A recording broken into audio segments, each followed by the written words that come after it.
Hi everybody. I wanted to take a moment and talk about a phenomenon I think that happens on the Camino, which is, you might have heard me mention before that there's a saying that you pack your fears on the Camino, which is kind of a reference to maybe sometimes overpacking material-wise in your suitcase or your backpack. You take stuff that you think you're going to need in case you run into a situation or whatever. And so you might pack those fears in sort of a literal sense, or also figuratively. You could be packing your fear of any number of things. People have different fears. So I thought I would talk a little bit about some of the fears that I know I had, and the funny things that would happen that would reveal themselves along the way on the Camino. Sort of almost like it seemed like for every fear that I had, I would have the opportunity to unpack them and to get rid of the fear and move through it. So it's a pretty cool process. Some of these fears were bigger fears than others, but I'll just go ahead and just sort of outline some of the ones I thought of. First of all, I had a fear of getting bed bugs, and I already told you before, I'm in the habit of actually stripping the beds before I put myself or any of my stuff down on it, and that's been a pretty good process. I did one time find evidence of some dead bed bugs, and it really did look like there had been bed bugs there before. And it was in a nicer place. It has nothing to do with cleanliness. And I had my bug spray that I did pack with me, and it's made of essential oils and stuff, and it's been proven to kill them and to reduce the likelihood of them coming into that area that you spray. So I had that stuff with me, and I did heavily spray that whole area, but then I also did go and get a different room. So you know, it's something. If you do run into it, you can handle it. It's not the end of the world. The biggest thing about it is, of course, you don't want to take them home with you because it can be a nightmare, and that's something you can reduce the risk by being careful. I had the fear of getting lost, especially knowing that sometimes I would be completely on my own out there hiking. There are stretches on the Camino, especially if you choose maybe an alternative route at times that's maybe takes you away from where more of the people would be walking. And I did do that a few times, but the places I got lost actually typically were actually on the main Camino route. I just would, both times that I got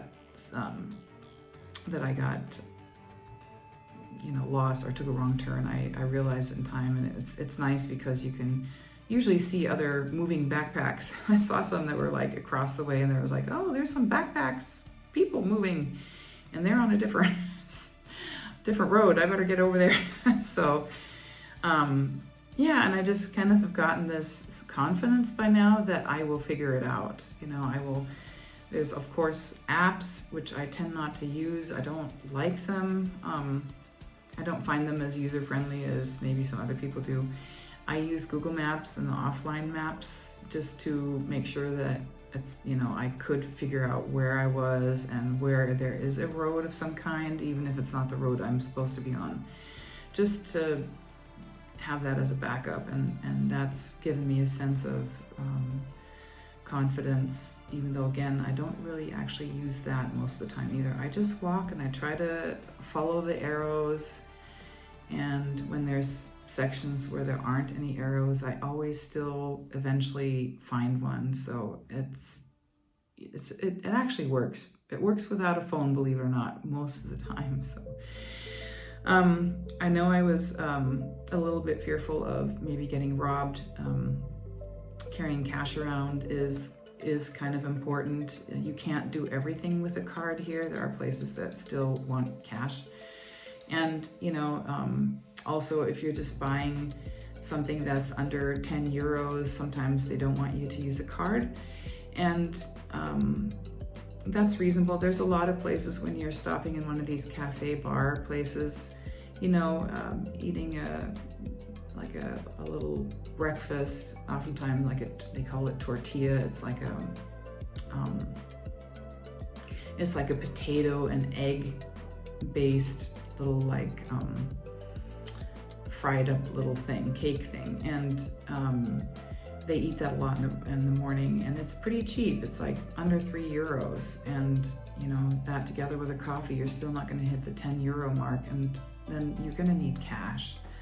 So you want to carry some cash around, but then that leaves you open to, there are stories of sometimes people getting robbed. I haven't heard any on the Camino so far, myself. I haven't run into anybody, but there's also talk about the closer you move to Burgos for some reason, or the bigger cities, that you're more likely to run into some people trying to take advantage of the tourists and the pilgrims financially. And I did have an experience where I gave the cafe guy, I gave him money, and he told me what the cost was, but he didn't give me the correct change. He ripped me off by €3, but there was such a line of people, and he was, I don't know, I was thinking at first maybe he was overwhelmed, but it also could be that actually he just thought, she doesn't know what numbers I threw at her, and I could have gone back and done something about it, but I just said, oh, you know what, in the US this would be a tip for what I just got, so I just went on. And then, the Camino provided the opportunity to have the exact opposite experience. I was in another cafe one time and had bought something, paid for it with my cash, and gone to the bathroom. And I come back out, and the counter help comes up to me, and she said, oh, I think, she had a €10 bill, and she said, I think this is yours. And then she opened her phone and got into the business camera and showed how when I was walking one direction, there wasn't any bill on the floor, but when I walked the other direction, suddenly there was a €10 bill. And so she said, it must be yours. And I actually don't know if it was mine, but she ended up giving it to me. And the honesty in that, she could have just kept that and didn't. And so, it all kind of irons out in the end. I was wondering if I was going to get by with my Spanish. It's pretty old. I learned Spanish mostly when I was living in Mexico for 9 months back when I was 20. That's, eons ago now. I do get opportunity here and there in my hometown to use my Spanish, but definitely not daily.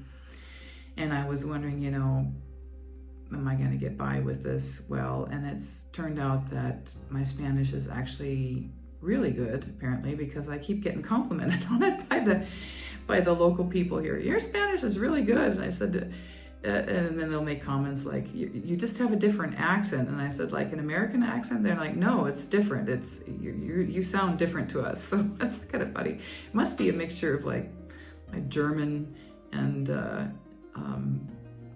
Mexican Spanish is a different accent. It's different than Castilian Spanish that's spoken here. So, but anyway, the people are very kind, and they do their best to try to communicate with people from all different countries with all different language barriers, and it somehow works. So, and I have these young people, they're like, oh, no problem, we're just going to get out our translator app, and it's not an issue. Now, be aware that the translator apps aren't perfect. They don't actually always hit it right on the mark, but you can get by with that, and hands and feet for sure. And with the kindness of the people, it's not going to be an issue.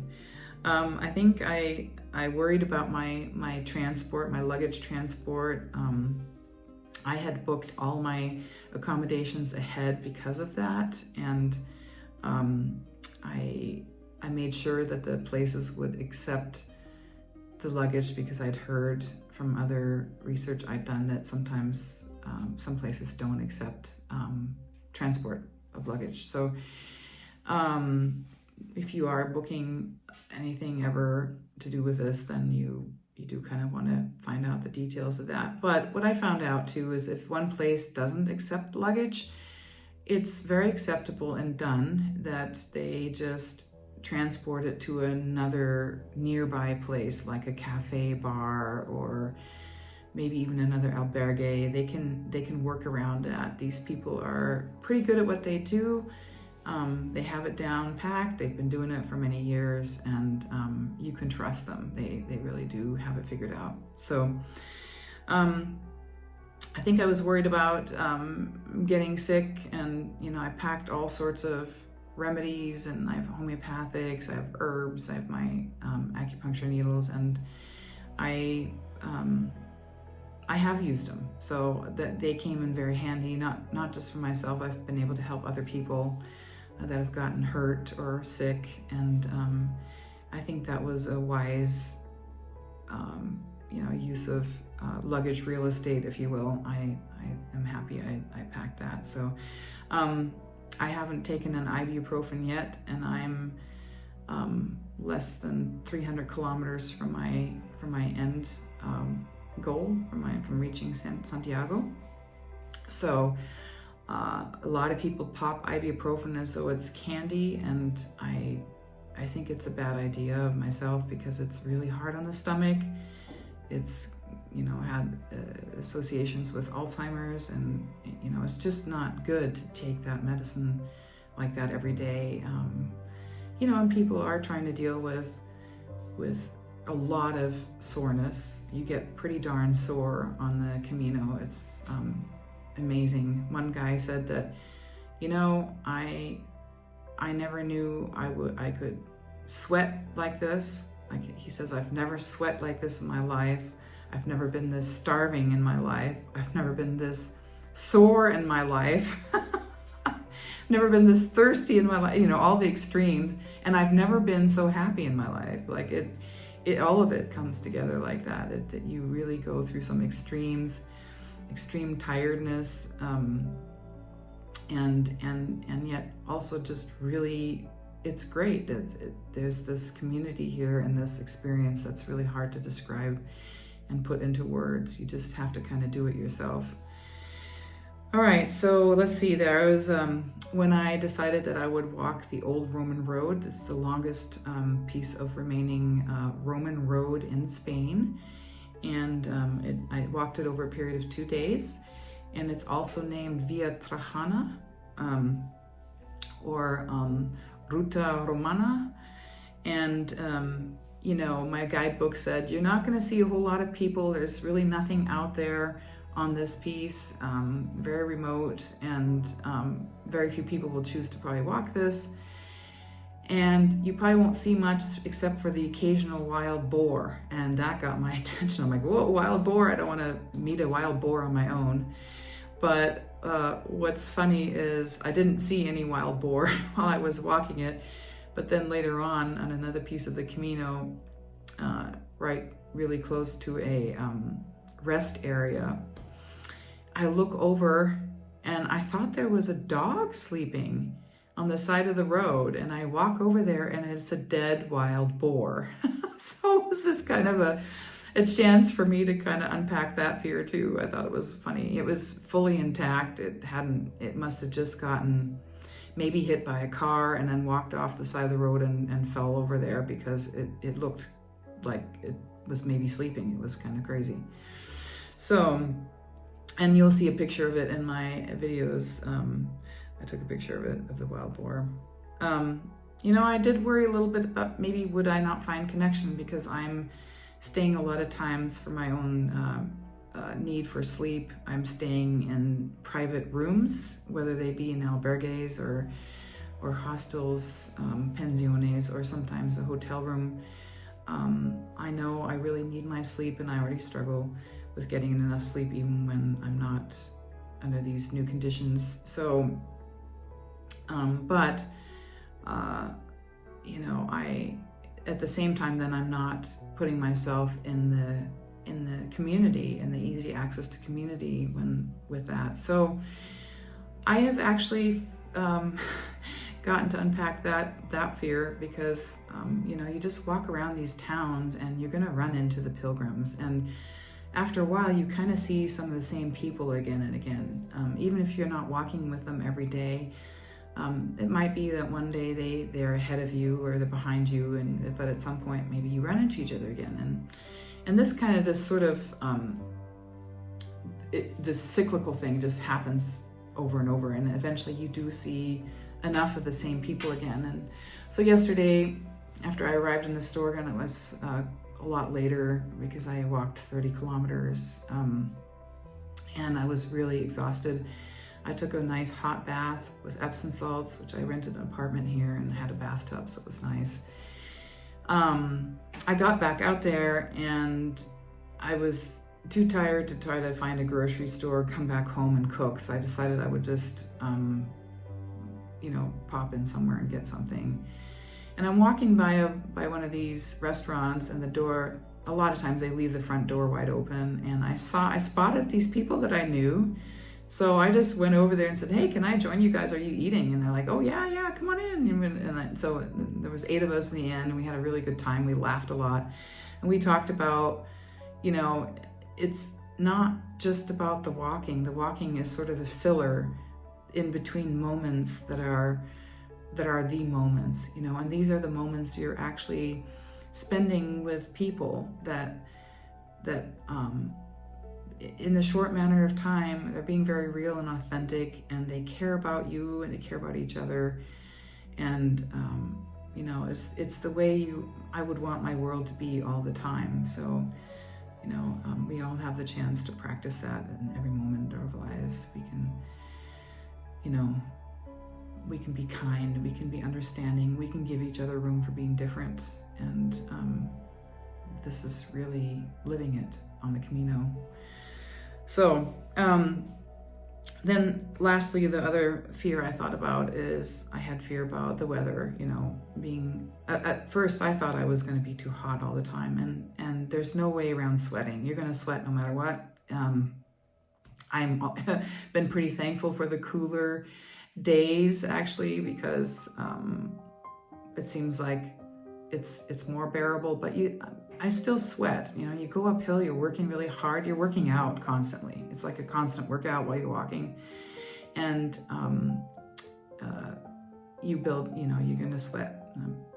At the end of the day, it's always a matter of strip off these clothes and try to, hand wash them or whatever. And if you don't think they're gonna get dry, you just hang them up, because luckily with the merino wool and most of my clothes, I don't have to wash them every day. I can just hang them up, let them dry, and if that's all the chance I'm going to get, then there'll be a day again when I can wash them.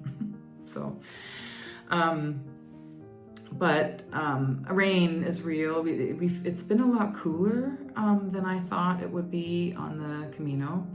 A lot of people have been very cold. They don't have enough clothing. Now, that's remedied by, there's plenty of places where you can buy clothes, even some of the remote little towns sometimes will have a shop where you can buy clothes. It's kind of, I don't think that's an issue. It doesn't need to be an issue. The heat, you gotta be ready for the sun, even when it's not super hot. I think I've talked about that before. I bought some baby sunscreen, and it just makes me look like a white ghost, but it works. The gear thing, you just figure it out as you go, and everybody has slightly different needs and solutions, and I think that's part of it, is just you figure it out as you go. There's no way I would have known back home that a 30-kilometer day is just too much for me. And I'm 2/3 of the way or more done with the Camino, and I still would say 30 kilometers is not good for me. Now, some people can walk that, and they can walk 45. I have people that have walked 50-kilometer days, and they're in different shape, their bodies are different, and they're in a different mindset as well, because they're in a hurry. and I'm not in a hurry. I want to actually enjoy and explore and be able to have time to take pictures and videos and talk to people and sit and rest, and I've gotten maybe even more that way as I've gone along. I'm less in a hurry, less anxious about getting there, and I'm being more in the journey of it. And that's me. So you gotta do you, I gotta do me. All right, that's it. And so enjoy the videos.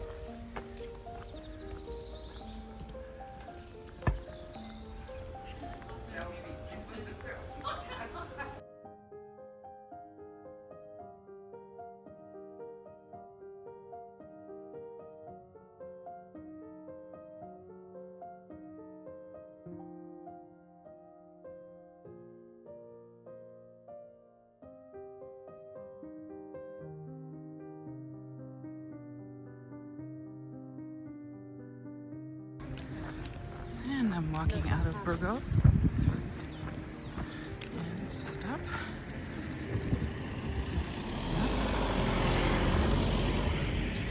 It is about 8:15. I was in no hurry to leave this morning. It's supposed to be fairly cold. And I'm exiting through the old gate, the old town gate with the old town wall. And I'm on the Camino.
Sculptures here.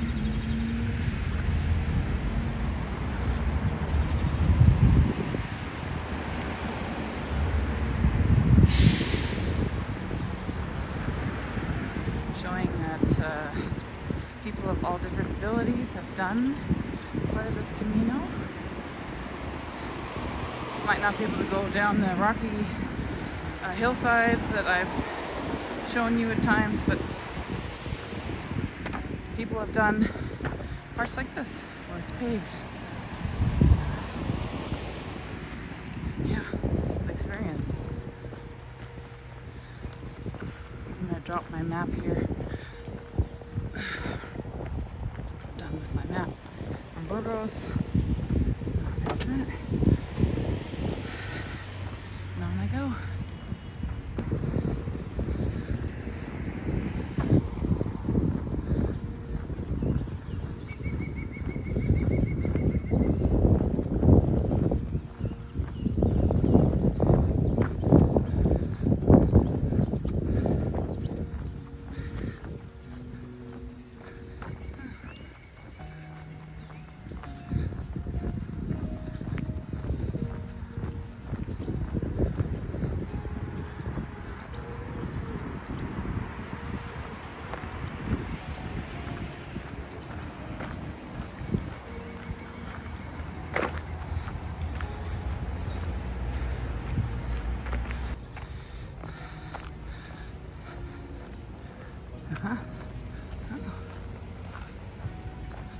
Concept of the toilet, public toilet.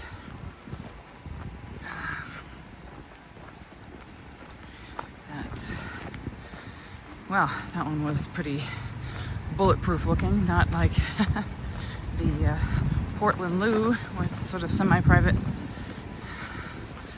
Thinking about my bachelor's degree project I did. So,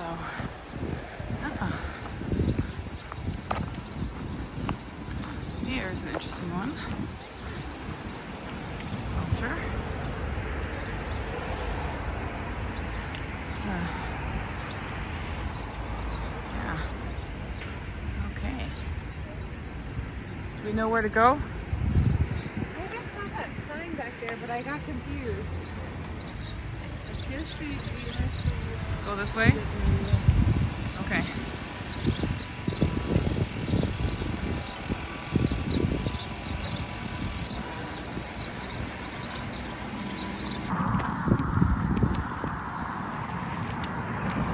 Is there one more? This one is, what is it, with a T?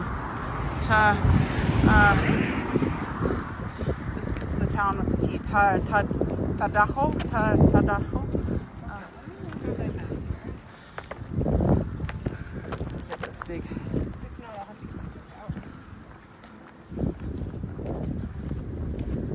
Yeah, it's Tadajo. Yeah.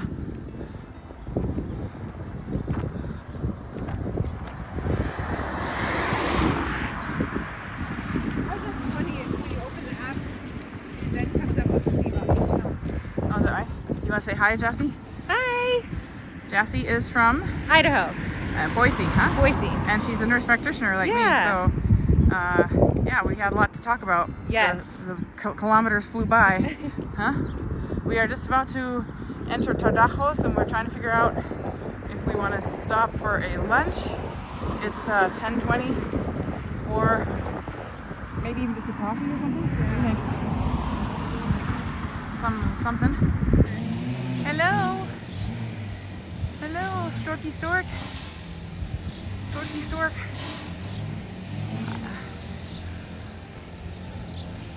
There's a big one too, big nest.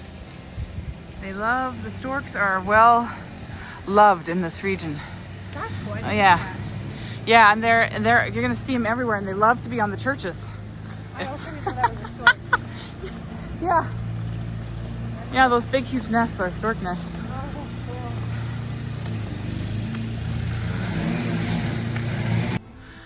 Unless you want it. I just want to, this almost looks like,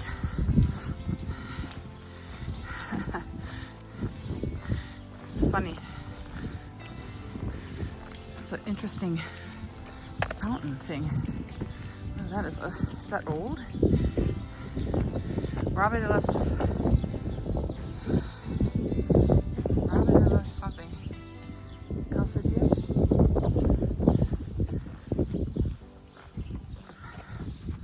Ah. Okay. That's nice and colorful.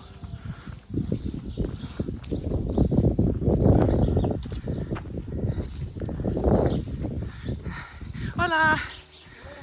Buenas tardes. Oh, not buenos dias. I'm already ahead of the game.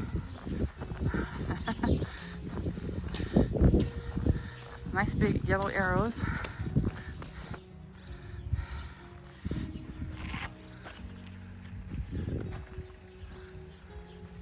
And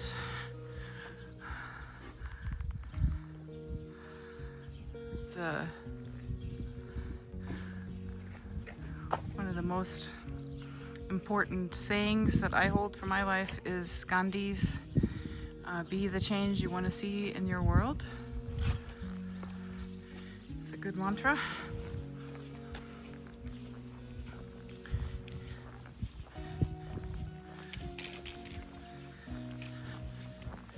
Yeah. And another one ahead.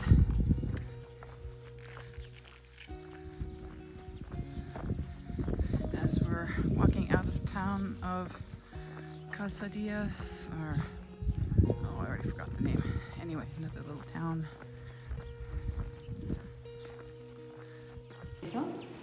United States. Welcome. Thank you.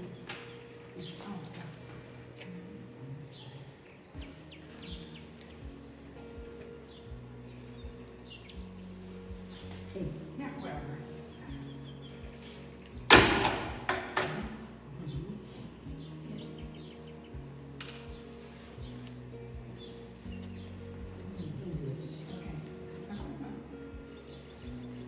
What's your name? Elena. Elena. Elena, nosotros acompañamos a Camino Santiago, Camino Light, que es parte de tu maratón de la profesión. Es la misión futura de familia. Buen camino.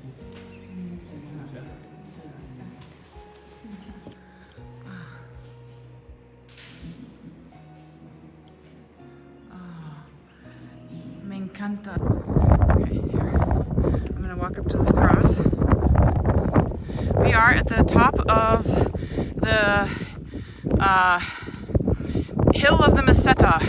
I can't remember the Spanish name for it, but from here we drop into Hornillos, I believe, the little town of Hornillos you can see in the background there. And there's this lovely cross. Take a stop and take a little look-see around.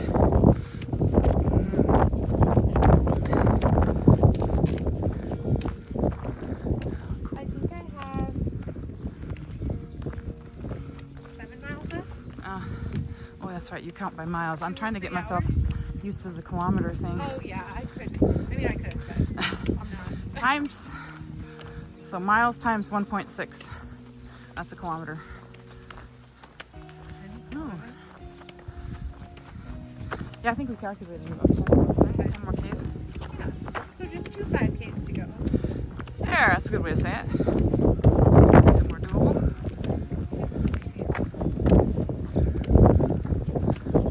Okay, the little town of Fornillo where I'm staying tonight. And can't be that hard to find my albergue.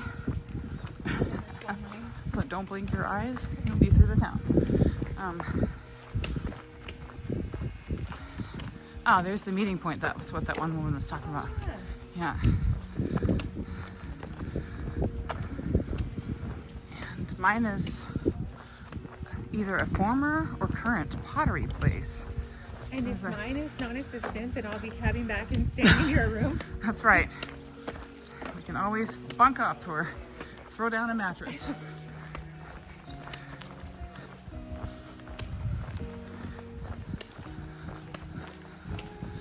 Okay, it looks like there's a place to eat. Oh, alimentación, maybe a little mercado. Do you need to get anything?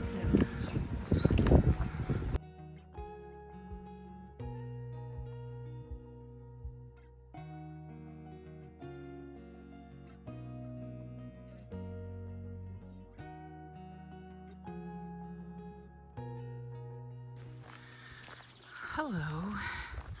It's a beautiful morning. Getting started a little after 8 today. I'm leaving to go to Castro Giris today. The house looks like it's under construction. Maybe not. Anyway, it's beautiful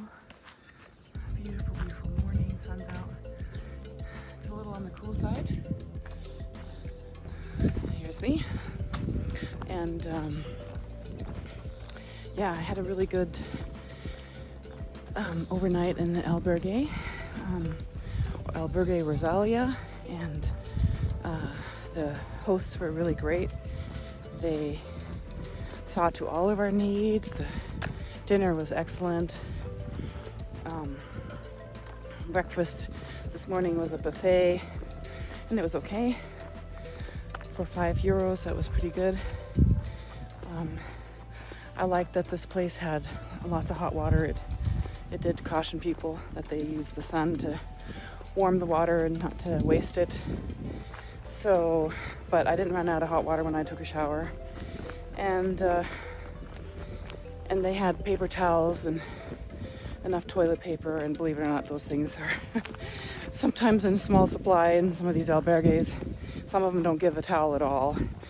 And, you know, even though we carry our own quick dry towels, every time you get your towel wet after you've washed your hands, you have to try to have enough time again to get it dry. So I think the albergues should provide, you know, a way to dry your hands when you go to the bathroom and that kind of thing.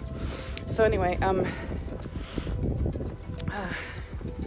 I had a lovely time sitting with Michelle from England last night with dinner, and Anik from the United States. She's a French-born and raised to a certain age, kind of like me, in Germany. She's my counterpart in France, and then moved to the States and been living there for 35 years. And then there was Ami, sat with us for a little while, I believe. And she's from Manhattan, so I think I got that right. And then there was Juanita. And Juanita is from San Diego area, another nurse. And I'm sending out a prayer for her grandson. She's walking this Camino to do basically a journey of prayer for him. He's got some health issues, and so I'm gonna strengthen that up by sending my own out for him and any of you that want to join. So here we go. And I have a hill to climb here. Not that big of a thing. It's hard to imagine that I would say that because I always dread the hills, but yeah, it's going to be doable. Not that big of a hill, and then, you know, I'm basically have entered the Meseta. And the Meseta is 200 kilometers of very flat land, a lot of just farmland, not much shade, hardly any trees, and some people think it's boring. Some people just can't be with, you know, themselves and their thoughts alone. And some people tune out with music. And, you know, a lot of people actually skip it altogether. They just bus it or get out of there. But I think it's a really important part of the journey. I think self-reflection time is much needed in our society, and I'm gonna embrace it. So I'm not gonna listen to music, and I'm not gonna skip it. We'll see what happens. You might have to listen to me you might have to listen to me quite a bit if I end up coming up with some nuggets. All right, I'm gonna put this away. And this little passenger, this little guy just came right up and he's chirping away, and he's the cutest darn thing ever. So I had to stop and get him on camera. Hello, little birdie. Hello. What you saying? What you saying? Yeah. What are you trying to tell me?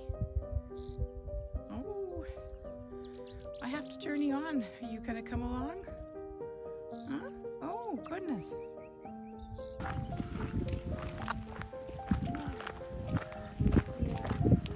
And we're... Such nice views. Oh, I love your stick. Yeah, so Michelle, can I film you or is it okay? Yeah, go ahead. This is Michelle. Hello. And Michelle is... Tell us a little bit about yourself, Michelle. I'm from England. I was born in London. I now live in the north of England in York. This is my second Camino. I started in Pamplona to Burgos in September because I only get short holidays. And now on this trip in May, I started at Burgos and I'm going to Astorga. Oh, nice. Yeah. And what's your inspiration for going on the Caminos? I don't really have a reason like other people, but it aligns with everything I do. I love walking, very spiritual. Yeah. I'm Buddhist, Uh-huh. and this is the kind of thing that I like to do. Yeah, Aligns it's with lovely. what I like to do. It makes sense to me. Yeah. I find walking very meditative. I think it's very good for your mental health and physical health. Mm-hmm. So I just love this. This is how I get my spiritual energy back. Yeah. Yes. Yeah. And Michelle and I decided to go off the beaten track just to stop at this little. This is basically one of the few stops on our 20-kilometer journey today, and it's a little off the path, but not far. And we're gonna see if we can use the restroom and maybe get a drink or take a little load off. And it's an albergue with a curious little roundy top. So we'll see what happens.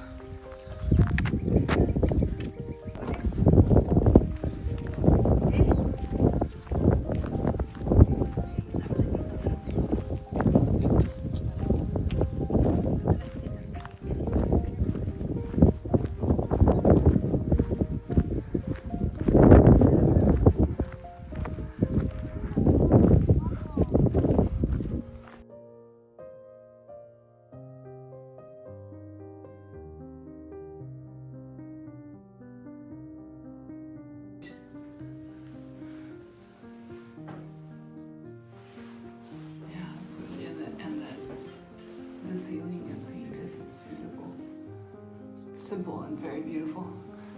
So there's the seashells. Oh, it's cool. And here is the statue of Santa Brigida, and she is Swedish, as the sign tells us. Anik, can you introduce yourself? Hey, I'm Annick. Hello. Where are you from? I'm born French. I live in America. Uh-huh. And you had dinner with me last night at the That's albergue. right. Thank you again for taking on my leg. Oh, my pleasure. Live again. So we're walking into Hontanas, and I'm going to just video for just a moment. So don't give all your secrets away if you don't want. But look at what a charming little... I wonder if the church is open.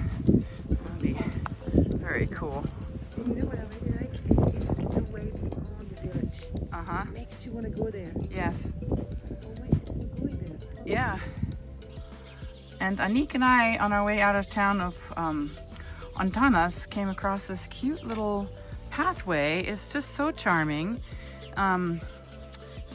It does go somewhere, I'm not sure where, and we probably can't follow it all the way out because it'll go somewhere we don't need to be going to, but boy, it's just cute. And the little covered pathway, tree branches.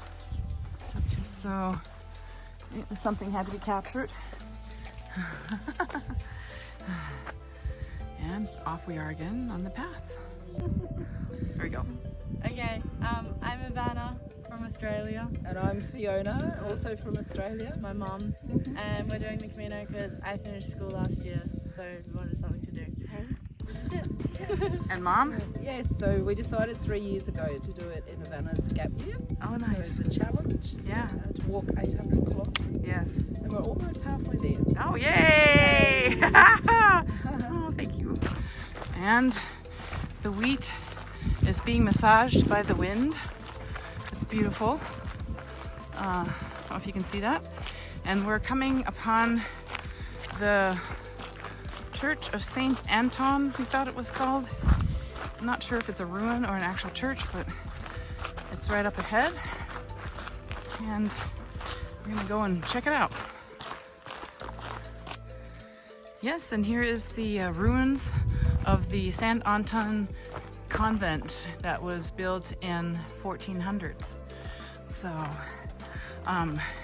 this place is really interesting. It's also the site of an albergue, so people can stay there, stay the night there. They have no electricity, obviously. It's just a ruin, and they do like a evening celebration with candlelight. It's supposed to be really magical, and as you can see right now, it's closed, probably until the albergue opens in the afternoon. But we have another 5 kilometers to walk to get to our location, so we will not be getting to. Okay, yeah, we will. Okay, bye, Kevin. Okay, we will not be able to experience the magic of this place other than just right here, right now. It is, wow. Very cool. Yeah, yep.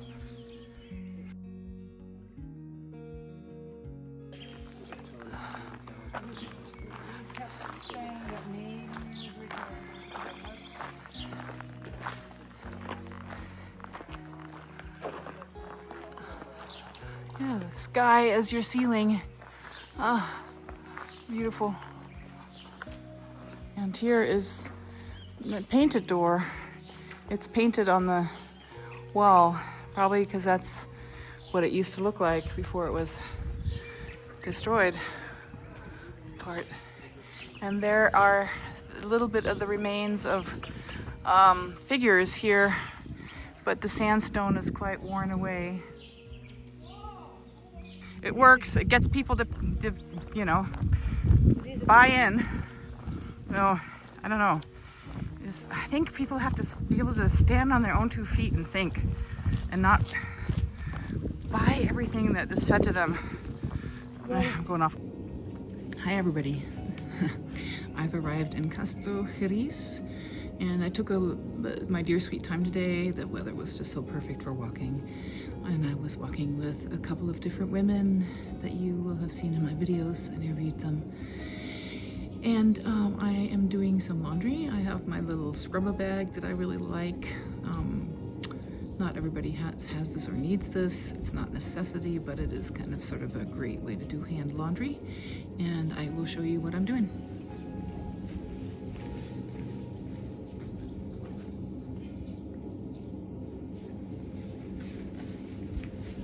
So this has like little nubby things on the inside, and I already soaked my clothes while I was in the shower. I filled this bag up with water, and as my friend Gertrude recommends, is you just let it sit in some soapy water for a while before you even attempt to wash.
So then I have some clips that I'm going to hang up the socks with, and if they don't get dry, I might bring them in tonight, and I think it's warmer in my room maybe, but the wind helps dry things a little faster. So, yes. Was this an Maybe important the town? It would be before an important town, and later became, just it's like. In fact, some cities that are important now were just few small towns before. Oh, okay, yeah.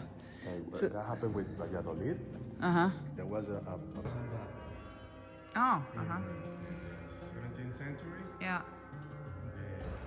They said, well, now Valladolid will be An important... the capital, not the capital. Oh, of capital, Spain. oh. Yeah. A capital of So Spain? they went from Wow. Madrid. Uh-huh. All the court and all that, everybody there. It became very important. And why did they decide that, do you know? I don't really know. It was Philip III, Oh, okay. and it happened just for 5 years, and they decided, everybody went back to Madrid. Oh, well.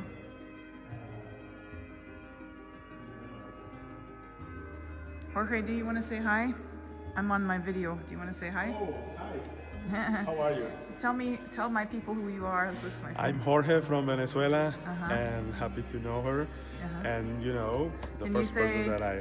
can you say in how would you say hi to a friend in your people's language? Hola, ¿cómo están? Yeah, Soy Jorge. yeah. Okay. And maybe my friend from Venezuela will see this video. and- Okay. Oh, great. That's Yes, good. yeah. Okay. Yeah, yeah. That's great. Okay. So yeah, soy de Valencia, Venezuela. Oh, good, Okay. cool. Yeah. Thank you.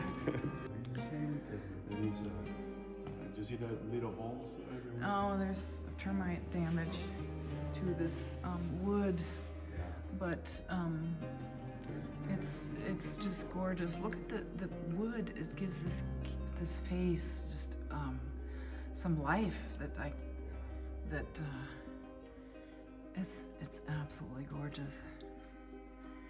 I never seen the just plain wood carving before. And there's two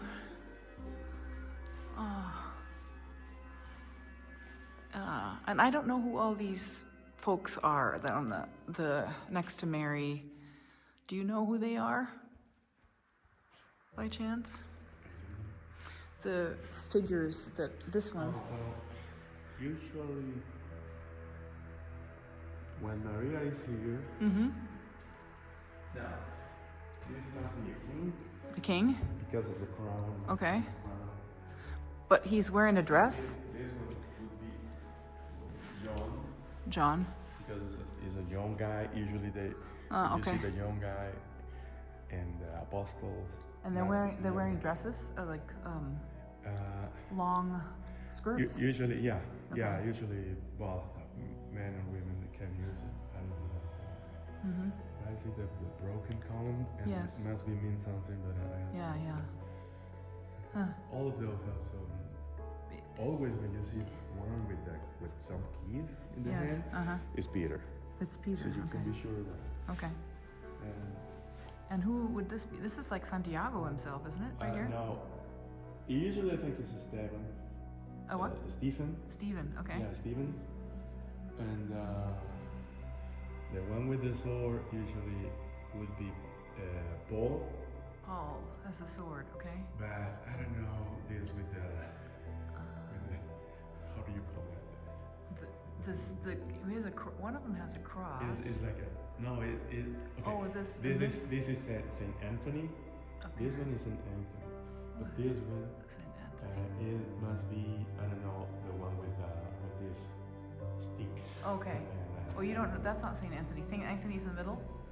Anthony is in the middle. In yeah. the middle. Yeah. Okay. He's this one. Yeah. And usually when you see this kind of moon here, Yeah. is the I don't know how to call it. Is the miracle, la milagrosa, Yeah. the miracle lady or Maria the miracle. So Yeah, she's holding a child, I guess, but the child looks rather adult-like. Yeah, that is one thing that you can see when it's in the Middle Age art. They don't know how Children. to manage children, Yeah. real Yeah, sizes and yeah, proportions. yes, yeah. So you see a lot of small adults in the hands of Maria, Yes. and many I sculptors. watched a documentary about art, and I remember there was some talk about they really struggled how to make it look, how to make Jesus's body look right when Mary was holding him, because obviously he's bigger than her. He should be bigger, but oftentimes in the figures he's smaller than her. Well, it's something that this is in the imaginary thing because nobody really knows what happened. But Well, and it's usually awkward. la piedad, the pietà, or Uh-huh. in English how they call, but they just. She was the order of the emperor to offer sacrifices. All this must be. She was the daughter of the emperor. She stayed in the order of the emperor. But after that, she faced the emperor about the talking about a man can be God. Oh, I see. So Oh, she challenged it, huh? She challenged the emperor. Oh, okay. So was condemned to fire. Oh, they burned her, huh? Yeah. Like a witch, And almost like a witch. She is condemned. Is naked. Oh. I don't know, like Jesus azotada, but I don't know where Stoned, maybe stoned. They throw stones. No, they with a whiplash. Whip? Oh, with a whip. Yeah, they whipped her. Yeah, Oh yeah. gosh.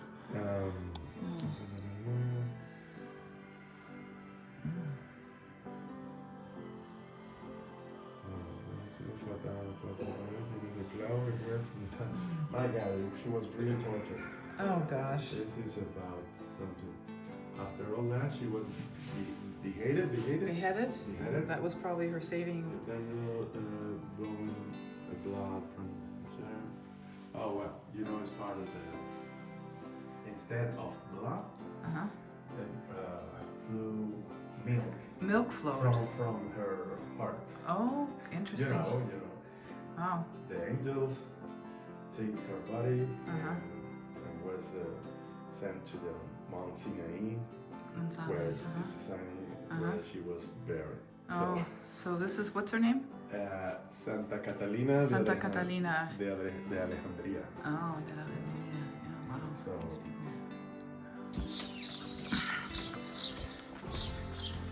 And we are off at 7:30.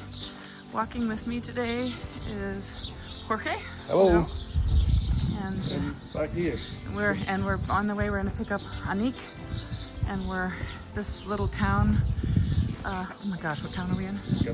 Yeah, Castro Jerez. Already forgot where I am again. And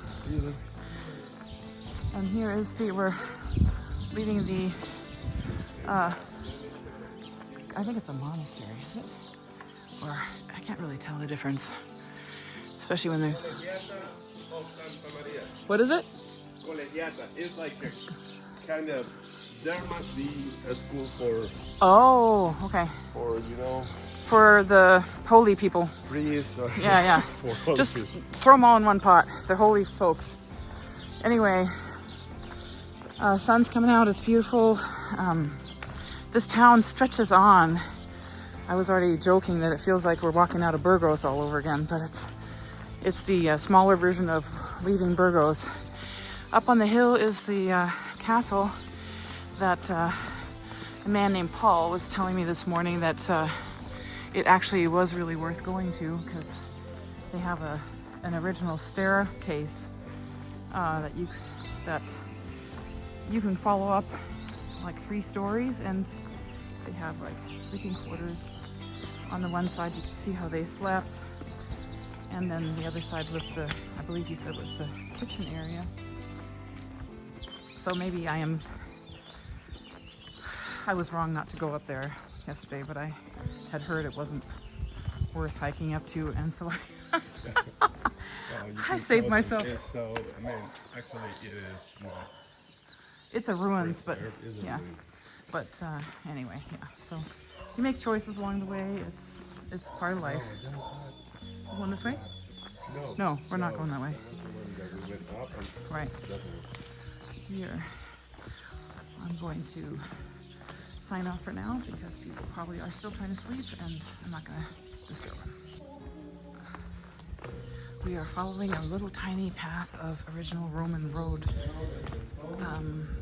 It's not necessarily the Camino, but we were just so intrigued with the old rocks, and we're gonna follow it for a little bit, see where it goes. Might just meet up with the Camino if we're lucky. And it's basically surrounding the Church of St. John.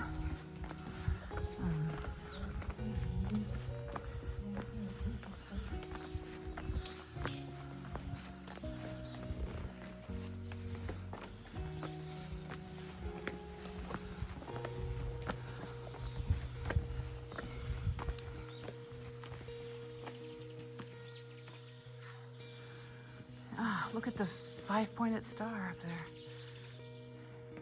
Oh yeah, it looks romantic, but those points up there are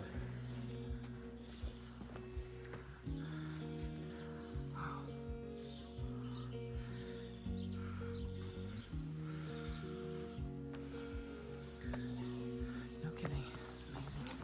Wow.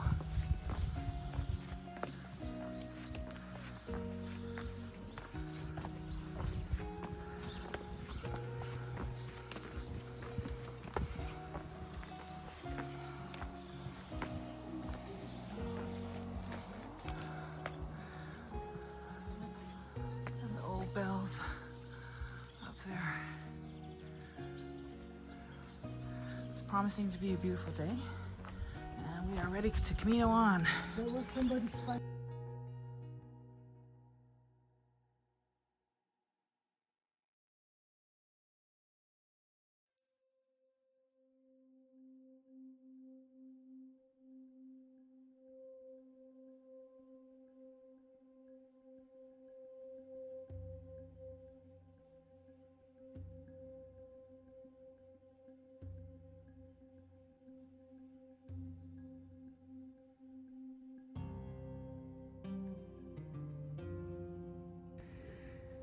And on top of this hill that we just climbed, there's an interesting kind of like memorial graveyard that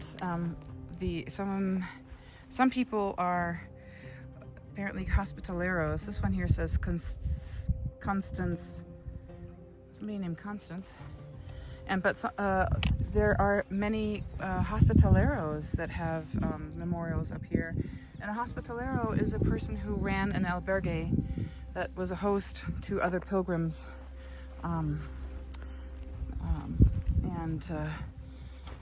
Yeah, there's just on this little grassy mountain top, there are very sweet memorials, all a little different and unique, overlooking the valley.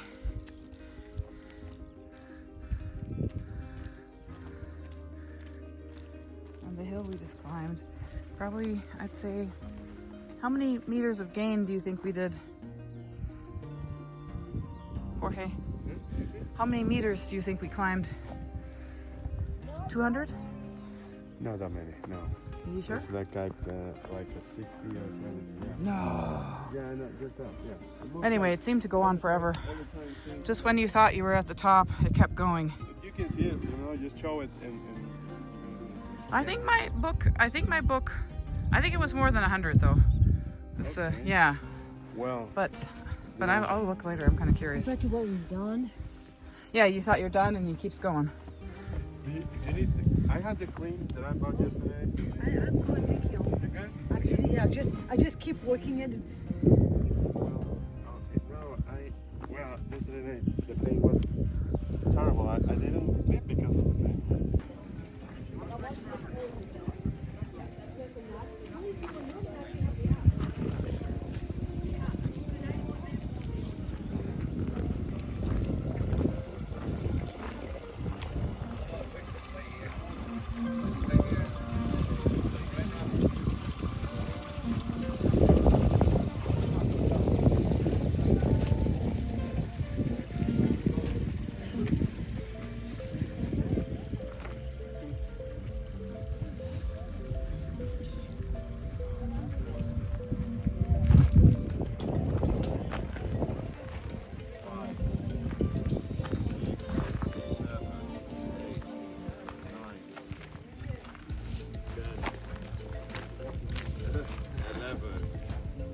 Yeah, there must be enough. 12. Thank you. Poppies are just right here, just gorgeous with the blue sky and the white chamomile.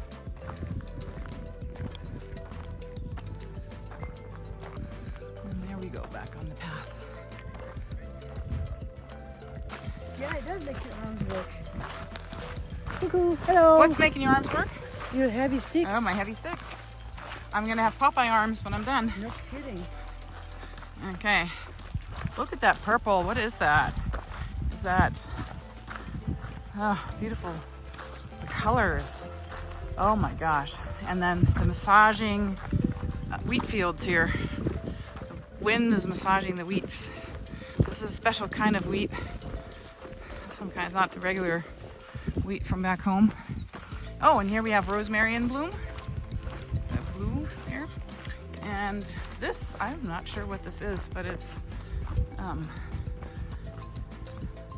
oh my God, it looks like a chain link, like the American, like the yellow one we have back home, but I'm not sure if it's the same thing, but if it is, it's a poisonous plant. We're coming up on a little stop of some kind. Oh. I feel this less painful. Oh, here comes our friend. He's running. He's gonna run to Santiago. Okay, see you later. Put in a good word for me, the church. Hospital de Saint Nicholas. Oh, they might have a bathroom in here, dear. And we're going over a one-lane bridge. It has a traffic light on each end. Yeah, 2 lanes for bicycles maybe.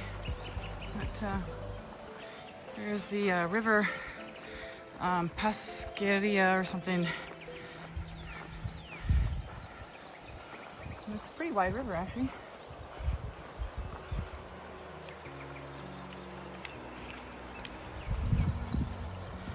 And we are walking on the Meseta. And as of now, here by this waterway, you can still see some trees, but we definitely have entered the area where there's farmland, and not a whole lot else. So it's pretty cool. Blue sky, can't complain. The story of the bridge. What is the story of the bridge? The last point of Burgos? Burgos and Castilla in Yeah, see, it says right here, El Camino de Santiago. We start in the province of Palencia. Uh-huh. So this is a new province or state. Yeah.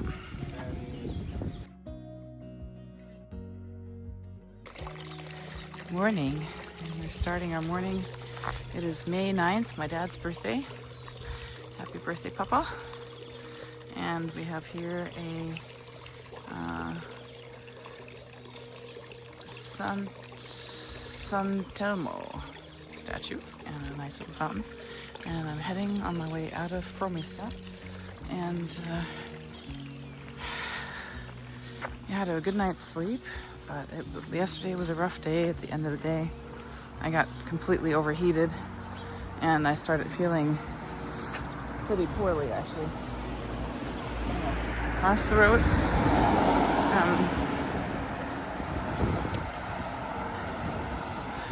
I think I just got really overheated, and I think I was hydrating well, but also the path was this weird rock, so compacted dirt with roundish rocks, big kind of rig, and it made your feet roll, and it was really, really difficult to walk on, believe it or not. Didn't look like it should be so hard, but everyone's feet were hurting after going over that from what I heard, so mine included. It was the first time my feet actually hurt.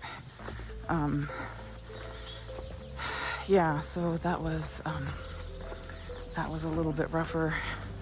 The sun is real here. It's like I said, it's not necessarily particularly hot on the Celsius or Fahrenheit scale, but it feels way warmer. And so for me, already with my propensity for heat, it's just putting me over the edge at times. I think my goal was to get out going earlier today, but I also was too exhausted last night to really pack for the next day. So here I am, about 20 to 8 getting going. I wanted to be on the road at 7. So we'll see what happens. I also smeared myself with sunscreen because inevitably at one point in the day it's beaten down and there's not much protection. So I look kind of white. I look like a Chinese, what do they call it? See? It's kind of white-faced. It's kind of funny, but it doesn't matter. It's more about what works. So I'm gonna tune you off here for a minute and find my way. Gotta find my markers. And I'm on what we know is called the Senda. It follows a larger road. There's a little path alongside, and still trying to get out of the Fermista area and heading towards Carrion de los Condes. And here you see one of the pieces of artwork that we've been blessed with all along. So going up over a overpass. Yeah, the sunscreen stuff. I ended up buying some baby sunscreen, which was, I think, more of a skin blocker, and it kind of just floats on top of the skin. Makes you turn white.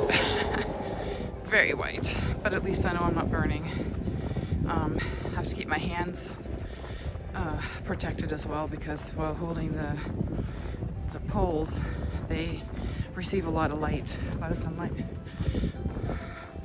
So it's either that or cover yourself up with clothing, but then the heat becomes just a real issue. So today I'm going to try to see if I can wear short-sleeved. I doctored up my arms. We'll see how that works. And walking along the Senda.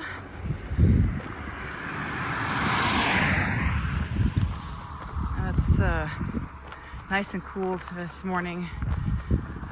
I wouldn't mind if it were like this all day. And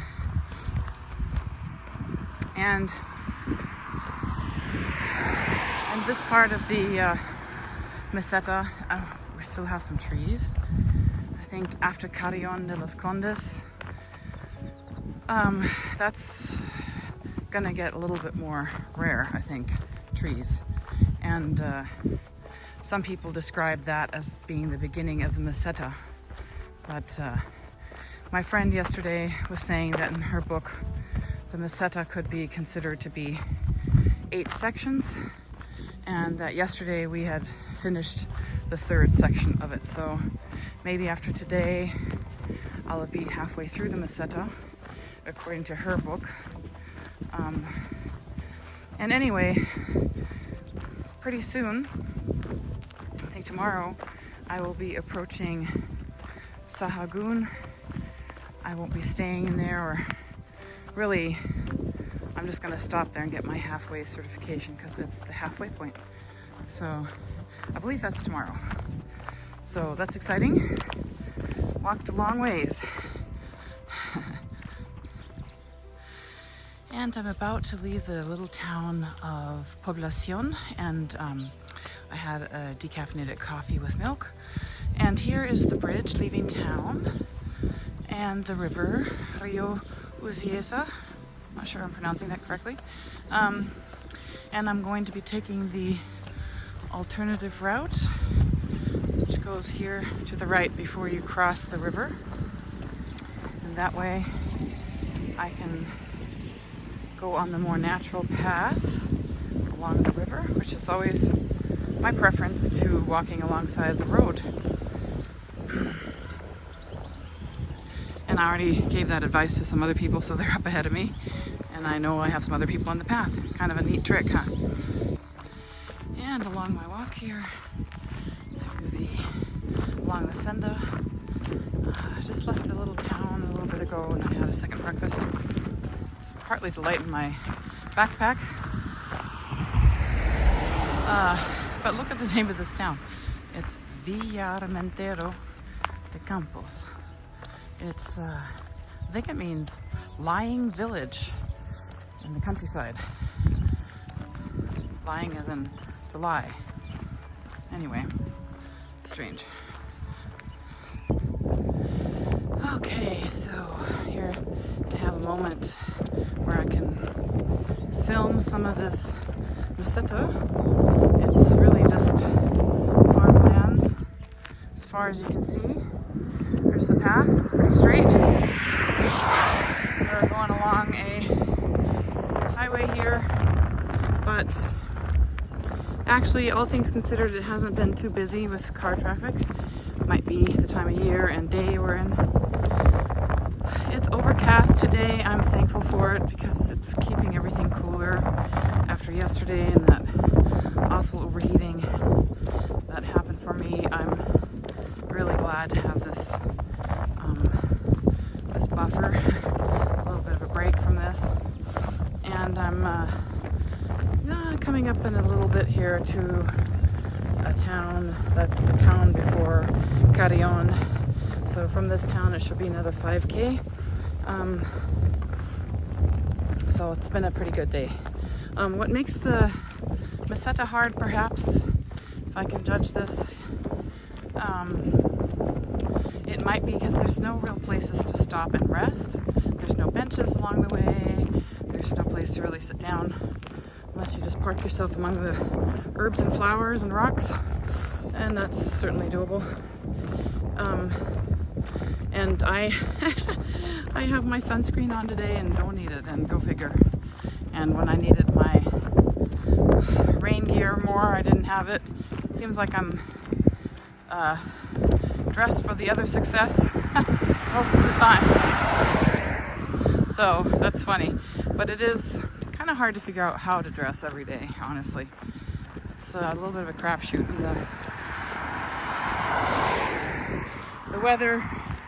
The weather can turn pretty quickly. It seems like it can be pretty extreme one day or to the next. So, consult the weather app. Try to figure out when it might rain, if it's rain is predicted, if it's actually in the region that you're walking in.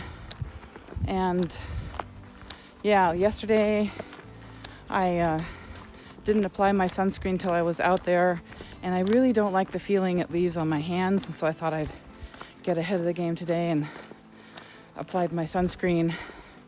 And it's made for babies, so I wanted something that was pretty chemical free, and so I chose baby stuff. And it's as you can see, it's like a blocker, and it leaves a really white, very obvious white film. So I think it's kind of funny, but today I didn't even actually need it, so go figure. All right, well, on we go, walking the Senda. And on the route here, as I'm approaching Carrion, there seems to be some organization for a upcoming bike race going on. So it's interesting. It's already been loads of cars with bikes coming through, sponsorship and all. And now the number of parked cars is increasing, so not sure where it's starting from, but maybe that's why there's been low traffic on this road today.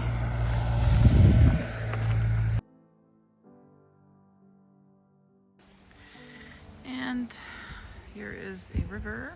You can kind of see it peeking through there behind all these trees. And I'm walking sort of on the towards the end of Carrion de los Condes. This is, I'm headed to the hotel. That's the monastery hotel. Yeah, there's 2 monasteries here in town, and one I guess has been more newly remodeled. That's the one I'm going to, I guess. But kind of cool. There's a little park down there. So I'm kind of leaving all the things there are to do in town, but I'm looking forward to a hot bath, to a bathtub. I'm supposed to have a bathtub in my room, and that is golden. And you can kind of see the, I think, the monastery in the background there. I think that's where I'm headed. That's my guess.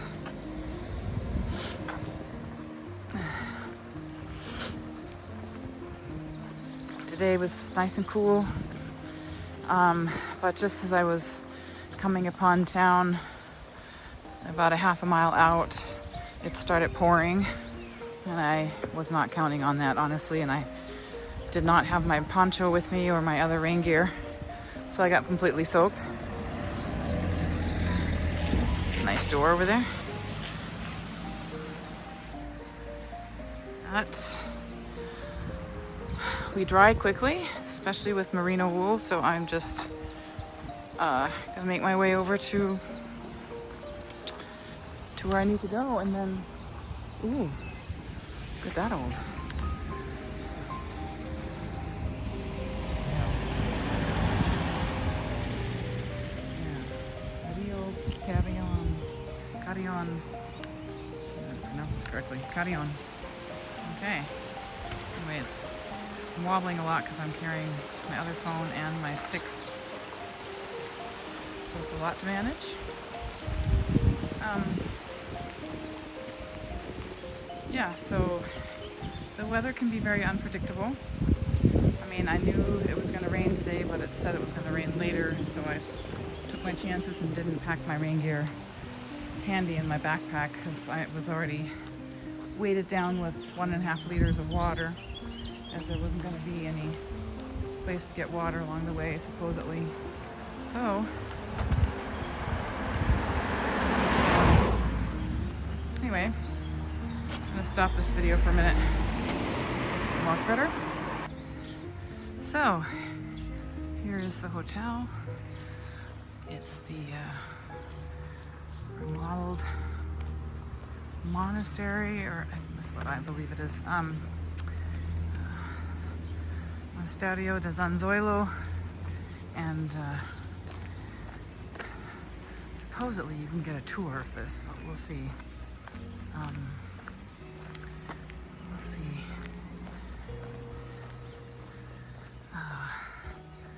What's going on here? All I can think about is bathtub right now. Bathtub.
I've arrived at my lovely room in San Zoilo. It's, you can see it's all old stuff with some modern amenities. I have a bathtub I'm looking forward to. And the shower will be one of these handheld things, but that's cool. Looks like I have everything I need, and then some. I always remove those cover things at the end of the bed. I don't know. I don't think they get washed every time. I have a little seating area here, and look at this lovely view out my window of the fountain and the courtyard. It's just absolutely beautiful.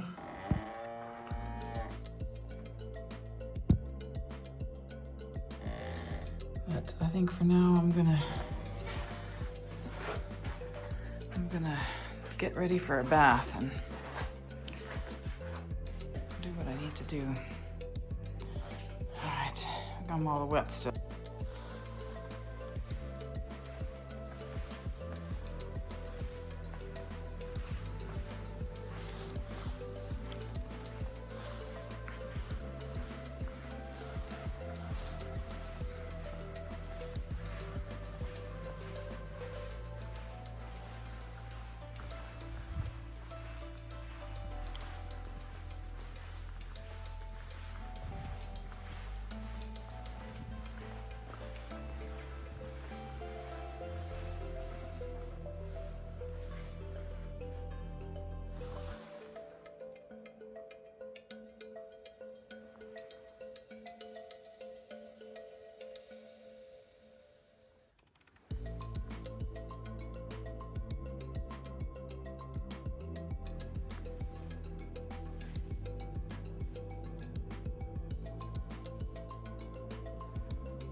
kids. And so are the games at the Lavanderia.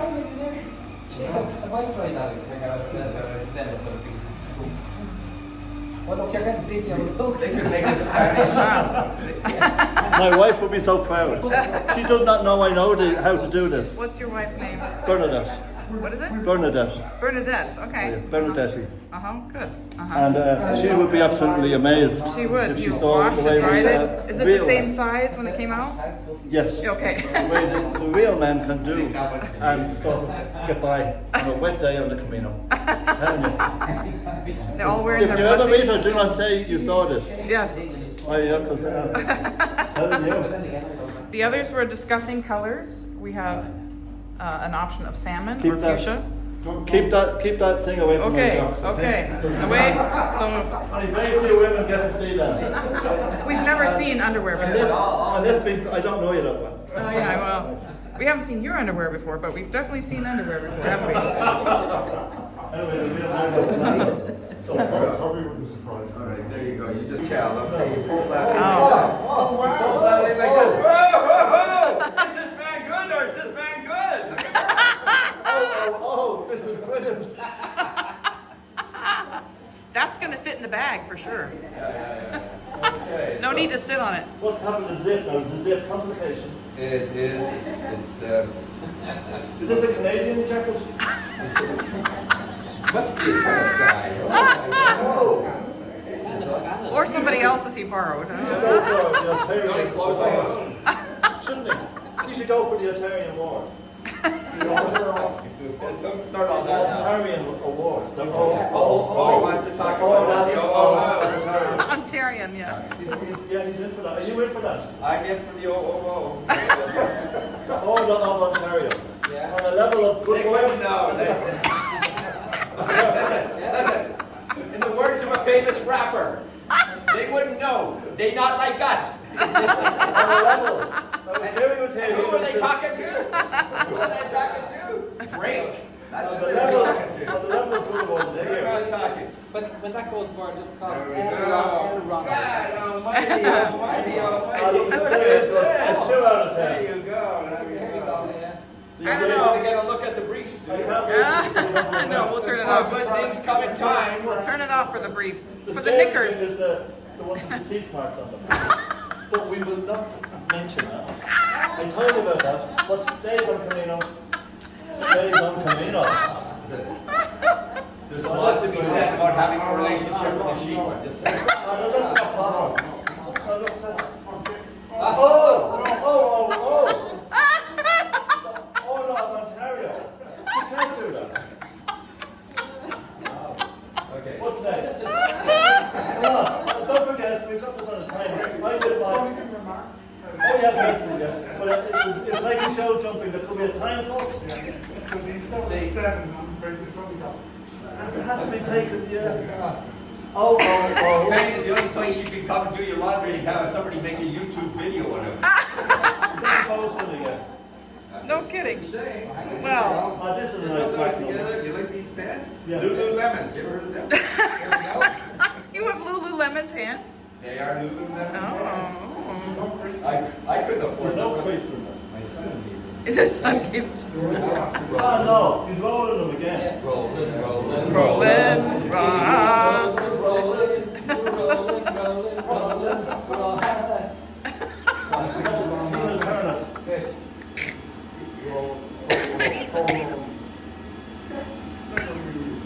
Oh, we were, yeah.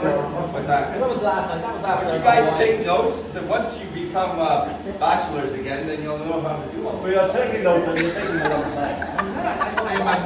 So this is 2 sixes, 2 trees, yeah. There you go, very good. Oh, no, All those like that, just like in I looked the at that. Should have the stand Marks up. and Spencer's department store. Okay, pay attention. 1, 2, voila! Look at that. And now you roll it, huh? All is good, but never do the middle button. Okay. Okay. No, it's time intensive. Of course. And I have arrived in Moratinos today.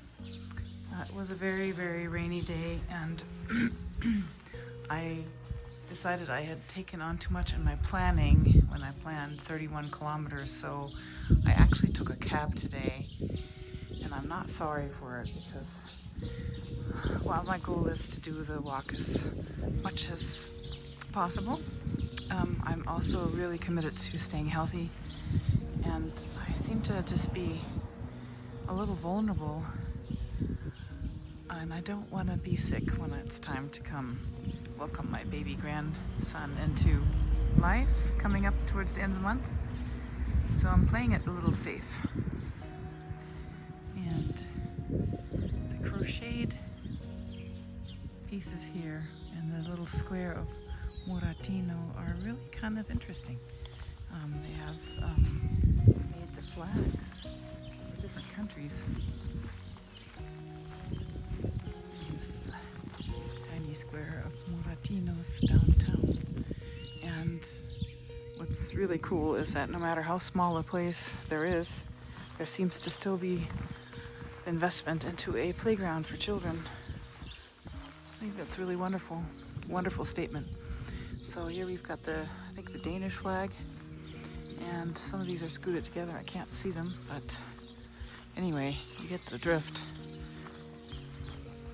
They are all crocheted, and I have been there a little while because, ooh, this one's a complicated one.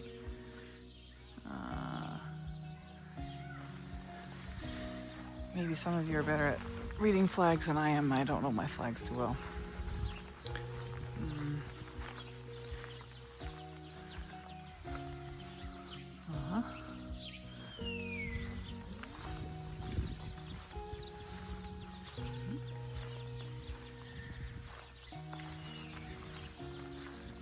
Yeah.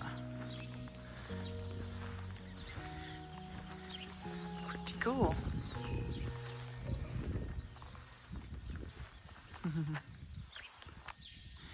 Here's the little church in the town, but it's not open.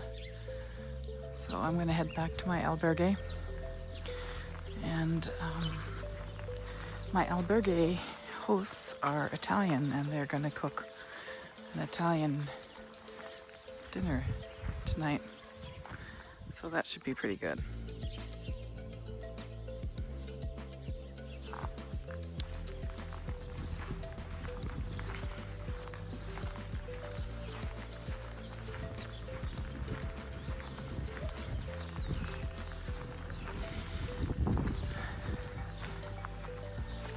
I think Muratino's might have 60, a population of 60. It's really quite small.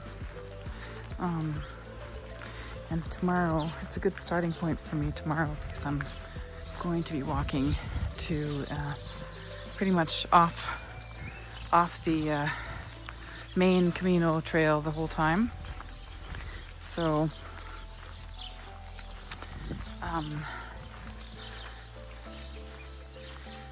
I need to get hopefully an early start, and hopefully the rain won't come till later in the day, but I have to be prepared for all kinds of weather. The poor people that walked today got completely drenched. It was raining all day long, incessantly until now, and it is now 4 o'clock. So between 3 and 4, I think it finally stopped.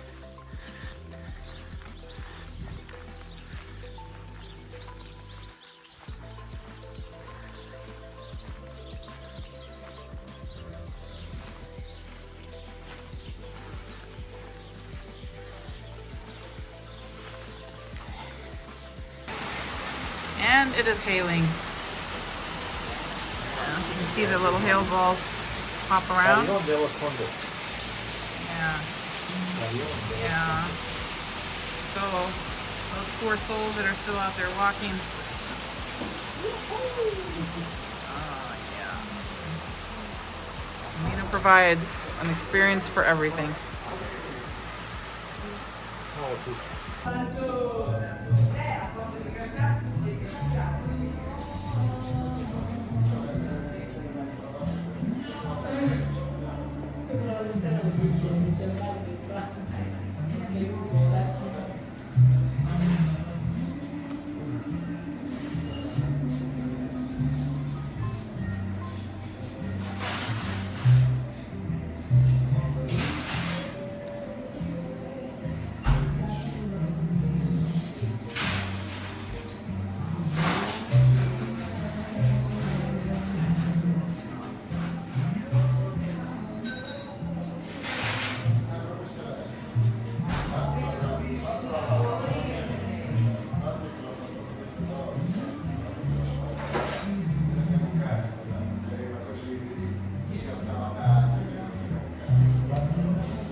Agarra um.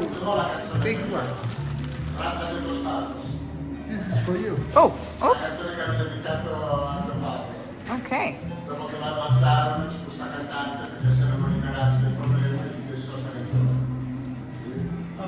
Walk with your heart, not just your feet. I like it. Thank you.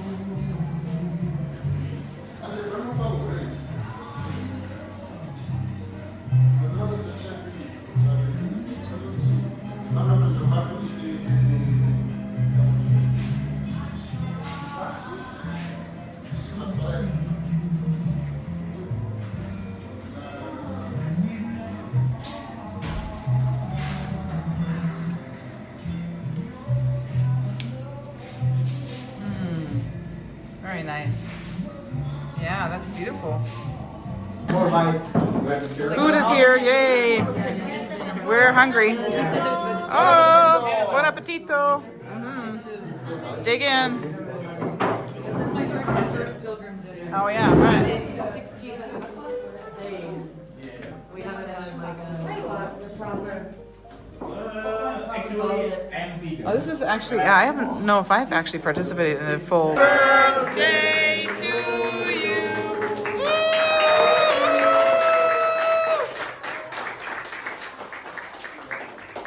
Ah, and many more. Prize for you. Yeah. Long life. Yeah. Joyeux anniversaire, joyeux anniversaire. You have to make your wish. The gâteau de Poggi. Oh, See? very, very good.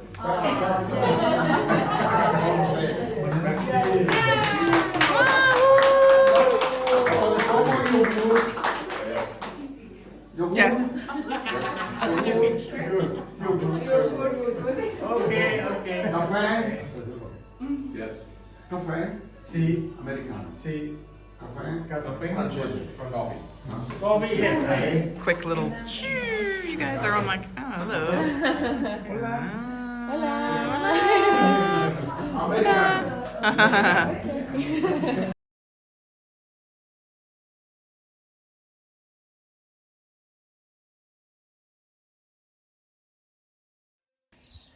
And it is about 8 o'clock in the morning, and I am leaving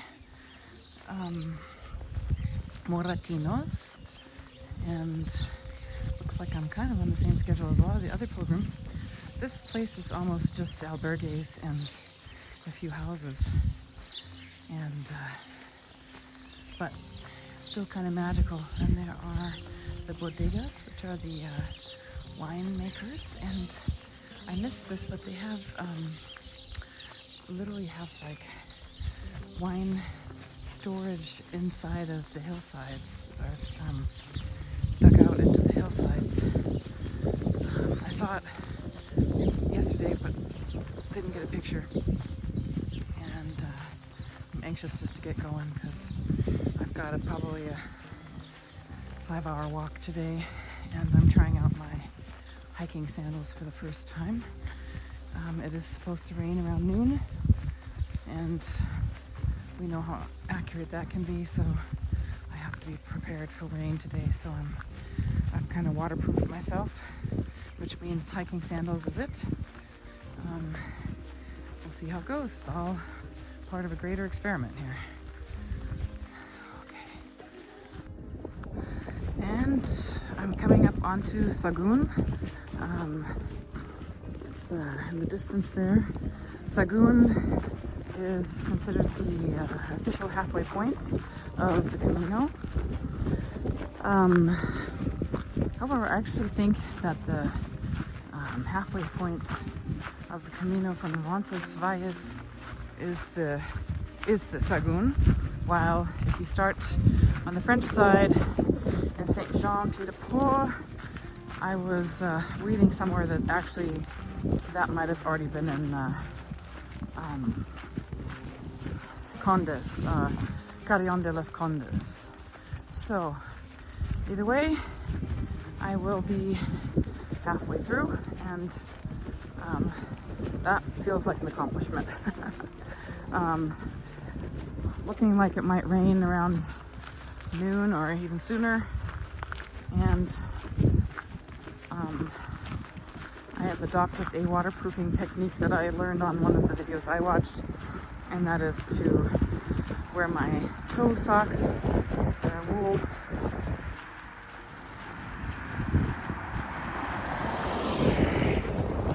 And then over that, I have my neoprene socks. They basically create a waterproof shell. And then I'm wearing my hiking sandals. So rains, my feet should stay dry. And today will be the good test. Then other than that, I've got my waterproof pants on. And I have a raincoat with me, but also my poncho. So I want to keep my backpack as dry as possible. Especially once I pick up my halfway certificate today in Sagun. And keep it nice and dry. Okay, I'm gonna shut this back down.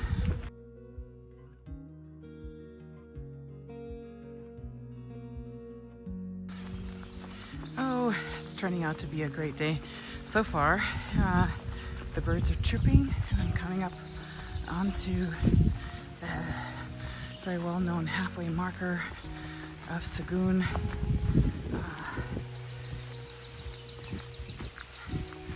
It's a very old bridge.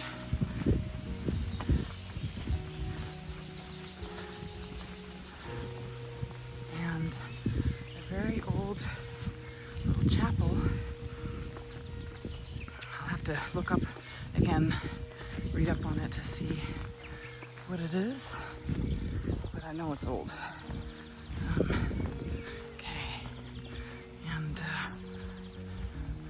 yeah, cute. And then the metal furniture here, I think it's designed to relax. Oh gosh, garbage everywhere. Not nice. And the infamous halfway point marker. Let's see if I can get out of the way of these people.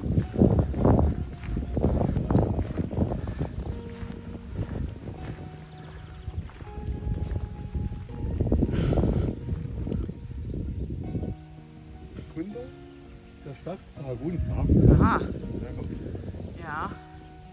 Oh. Ich hieß es auch unbedingt, deswegen haben wir gesagt. Ja, es gibt immer so viel, also wirklich sehr viel Geschichte hier immer. Und hier. Hola. Oder? Ah. Aha. Ach komm mal, wir gehen mal hier lang. Hier ist irgendwas. Auf jeden Fall ein Haus. Ja. Ja, hier ist ja noch ein eiserner Pilger. Ja, hier ist es drin. Ja. Noch ein Bild schießen. Ja, mache ich. Der Pilger. Ja.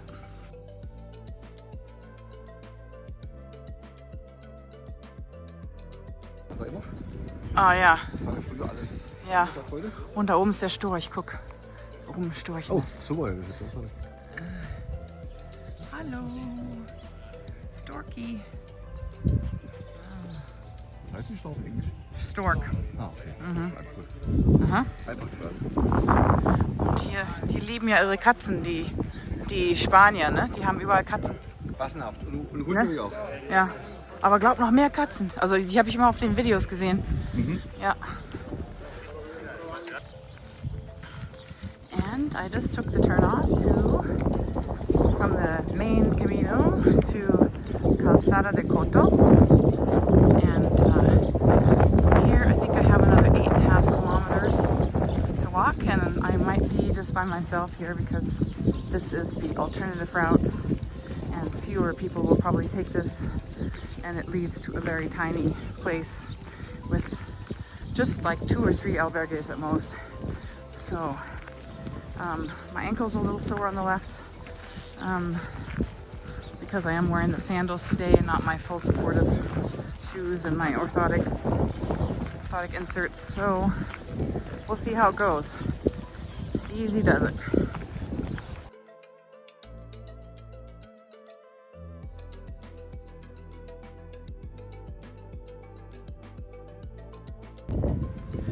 Here I am out in the middle of nowhere. This is the old Roman road, and it's so far just been a dirt road with rocks, but not sure if it's gonna become bigger rocks eventually, but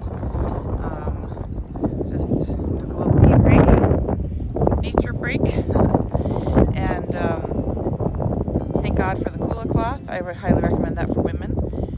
And I won't film too long. It's going to start sprinkling again. It's been kind of sprinkling off and on, but nothing too bad yet. All right, catch you later. I just had to get this on film. There is wild lavender growing everywhere here. It's just everywhere. And it keeps going down the path down there. And anyway, there have been a lot of wildflowers in general. It's just beautiful. Yeah. And then of course the fields. And then the old road. Okay. I am walking into Calzadilla de los Hermanillos and really glad to arrive. It was a long Roman road, dirt with embedded rocks, and yeah, my left ankle is swollen and it's giving me trouble. I probably need to just stick to wearing my trail runners because the hiking and the hiking shoes does not support my ankle condition. So lesson learned, I won't be doing that again, but I did stay relatively dry today, so here I come, looking for my albergue.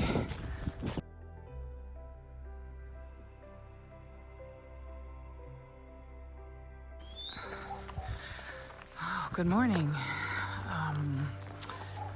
It is, I think it's Monday, and I'm leaving at shortly before 8.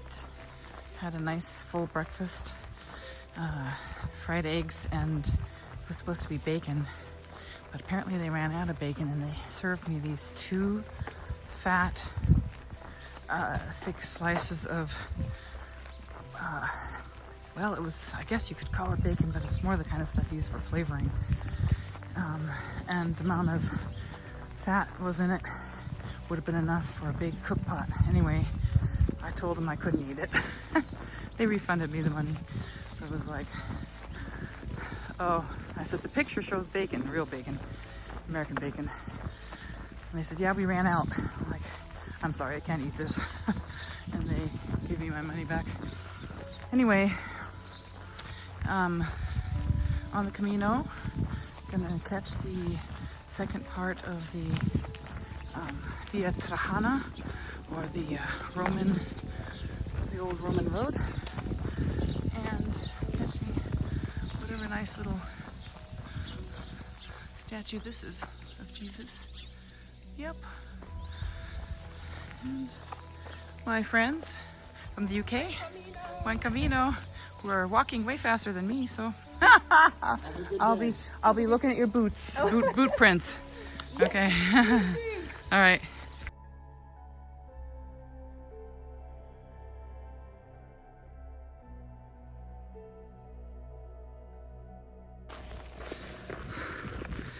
Hey, I thought I would just check in. As you can see, I've got my ears covered. It started out this morning at 39 degrees, and it'll probably get up to 50 today, so it's pretty cool. One gets hot walking, or at least warmer. Some people are out here in shorts, believe it or not, because their biggest concern is the rain. And if you're wearing long pants and they get wet, it can be pretty miserable, especially if it's cold in addition. So yeah, the gear thing is kind of something a little bit personal, but definitely have to be somewhat flexible, and also really depends on the time of year that you go. It has been sunny at times, but for the most part it's been on the cooler side right now, and sometimes it's downright cold staying in the albergues and the heaters aren't going, and I don't know, the Spanish are used to being cold, I guess, when it's not hot. People don't want to turn on electricity. So yeah, there's been times when, like, if your shoes are wet, you can stuff newspaper in them and that helps get them dry. But it can be pretty miserable if you're wet and cold, obviously, and then trying to, you know, really work out. It's a workout to walk like this. So yeah, I was just contemplating that as I was walking here. I'm on the Meseta still, and it's actually quite beautiful. On this old Roman road, there's a small group of South Korean people ahead of me that I met in my albergue. They left a little earlier. And then there was the couple from the UK, Helen and Ken, and they are very fast walkers. They passed me right as I was leaving the village. And yeah, that's the other thing, is some people just walk really fast. That's their pace. It's good for them. And I think I'm somewhere in the middle probably. I'm not super slow. There are people slower than me. But I'm also not really fast. And I'm okay with that. I like to stop and I like to video and take pictures, and that takes time too. So it's all good.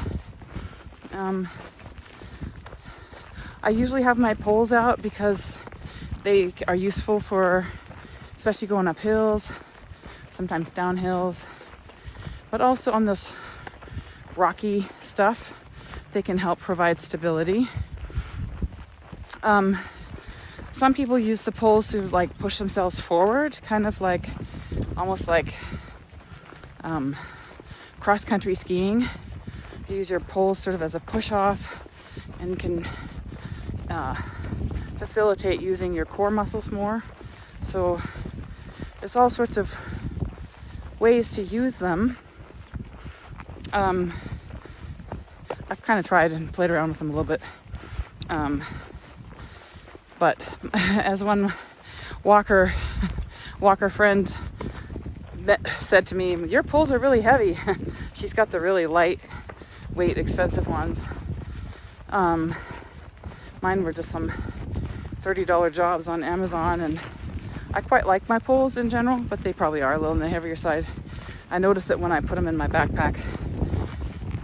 So I'd almost rather just carry them and use them even just intermittently. Yeah, so that's the thought for the moment. Yeah, this kind of path with lots of exposed rock, it is really a rock and roll. Hard on the ankles, hard on the feet. It doesn't look very exciting, but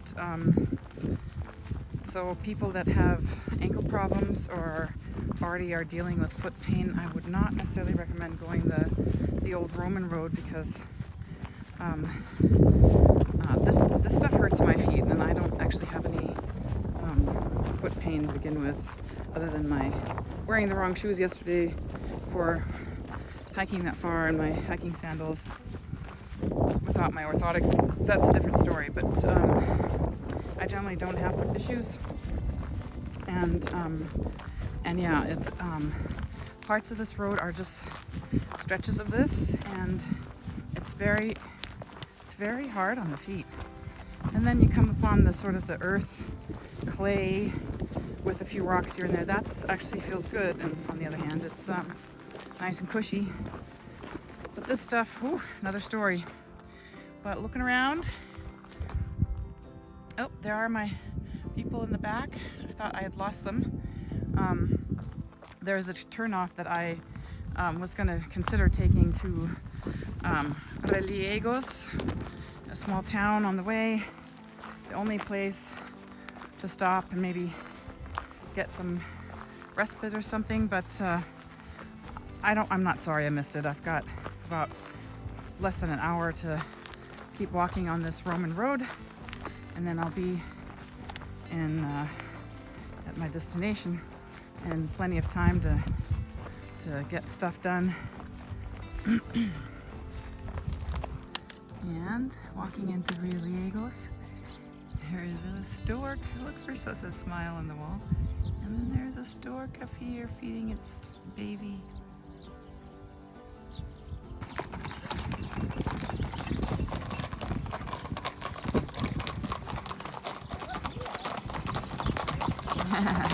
Buen camino.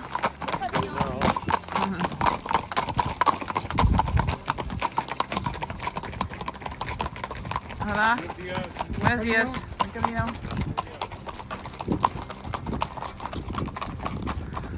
Some people do the Camino on horseback, as these guys aren't.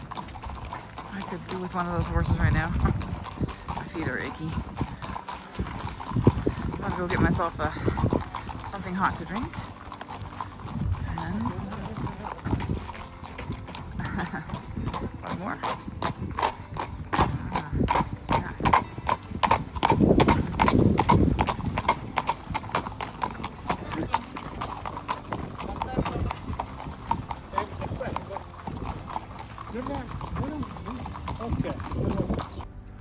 Passing through the old town gate of Murcia. Sorry, it's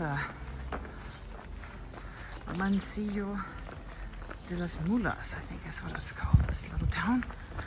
And I am looking for my albergue, which is supposed to be to the right of the church, she said. To the right of the church tower. It's Monday, so a lot of stuff is closed. Ah, there's the church.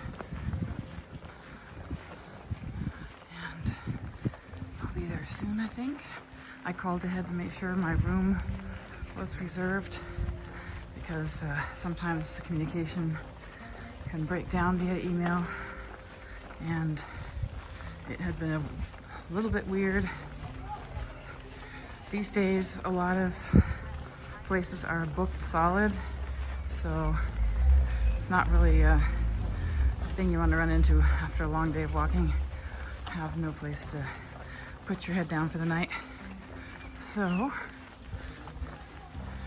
yeah, I need my hands. Hello, it's been a good day. It's Monday and I'm in Mansilla. And I'm actually cobbled together my own dinner. I went to the grocery store, and I'm gonna show you. There's some delicious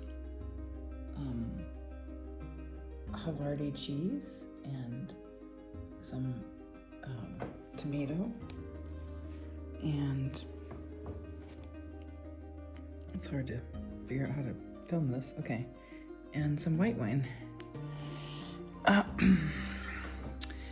And all you need is some kind of knife, which I obtained in Germany, my cool tool here, as a opener of all different kinds. And then I took with me my spork, and this one is titanium, so it's nice and light. And I had some asparagus, some canned asparagus in a jar, which I already ate. And yeah, that's a dinner of the champions. It's really nice to get some vegetables. I also bought a really nice red bell pepper, but I think I might save it. I don't know if I can eat that tonight. I've eaten enough food, I think. So, and of course, had to get some chocolate covered cookies. So, dessert. You always get dessert in Spain when you order a dinner. Anyway, just saying hello and giving you my latest update. Tomorrow is Leon, should be having lots of opportunities. So I'm hoping to get there early enough to see some stuff.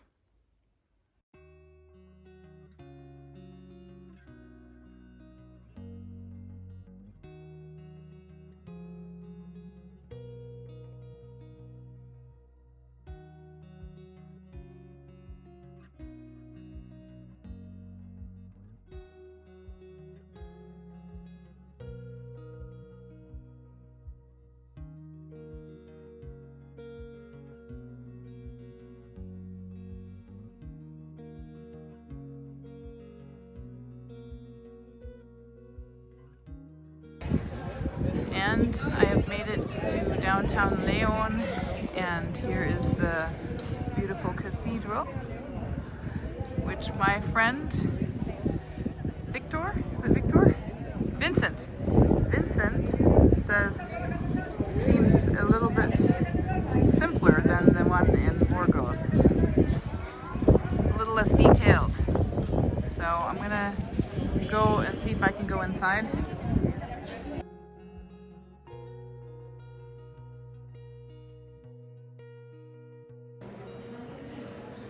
Inside the Catedral de Leon.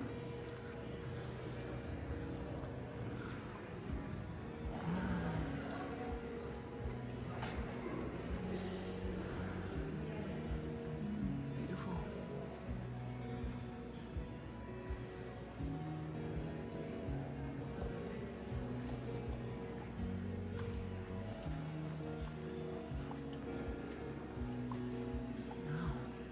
Check out that cupboard. If it is a cupboard.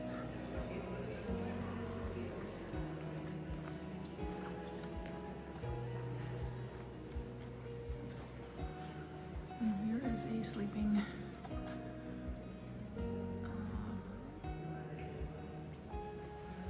it's like some sort of a decorated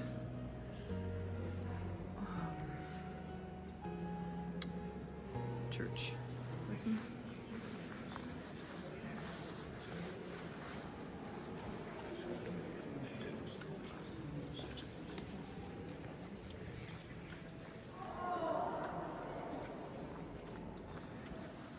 Oh, and here is the shell, the top of the cupboard.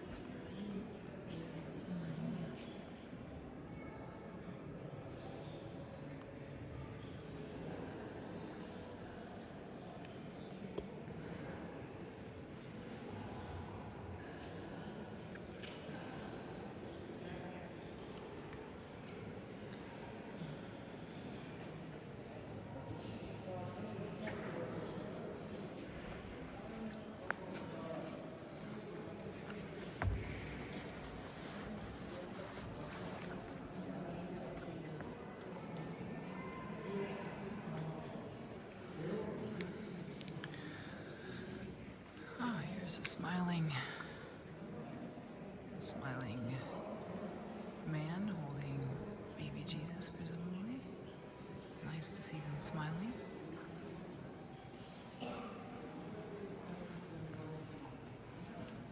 Oh, the stained glass windows are something else. That's him.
Again, there is a dog on this guy's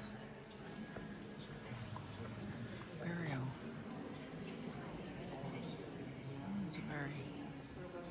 It's this is a king of some kind. Very nice looking one.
Here is the Iglesia San Isidoro, and it almost looks like there's a bishop riding a horse. Here.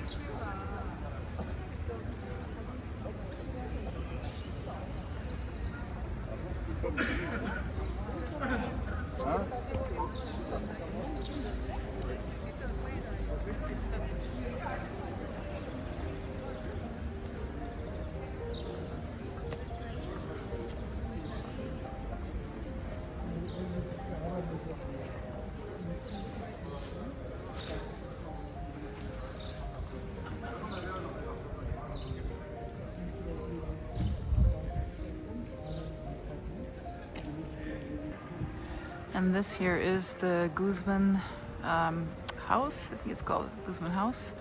It was designed by Gaudi. And it's just amazing to me that it's sitting here so unassumingly in the middle of the city, surrounded by modern structures. But you can see the really kind of ornate, fascinating turret that it has. It has 4 of them, I believe. One there, and one there. This museum, unfortunately, is closed today. It's closed on Tuesdays and Thursdays and Wednesday mornings. So I don't know how to make sense of this.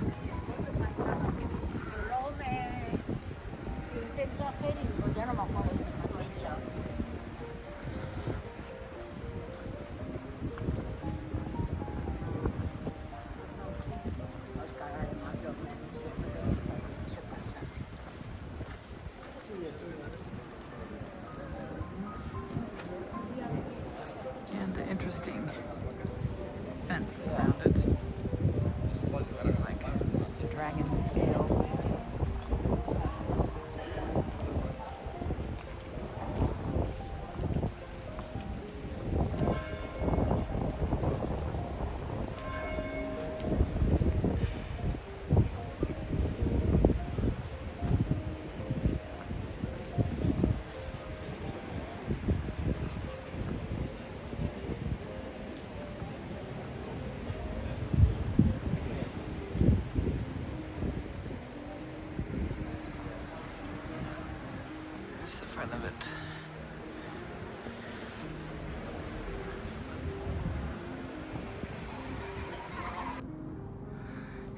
out. It is Wednesday morning. Nice and early. I think it's a little after 7. The streets of Leon are nice and quiet, empty. And I'm finding my way to the Camino. I have to go find my way to the cathedral first, and then back towards the basilica that I found yesterday. So, and then I'm off to Mazarife today. It's a 22-kilometer hike.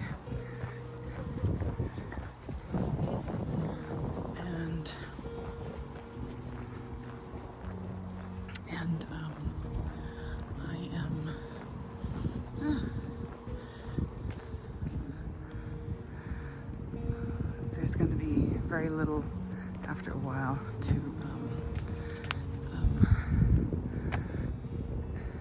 encounter. So here it is one more time. It's a cathedral.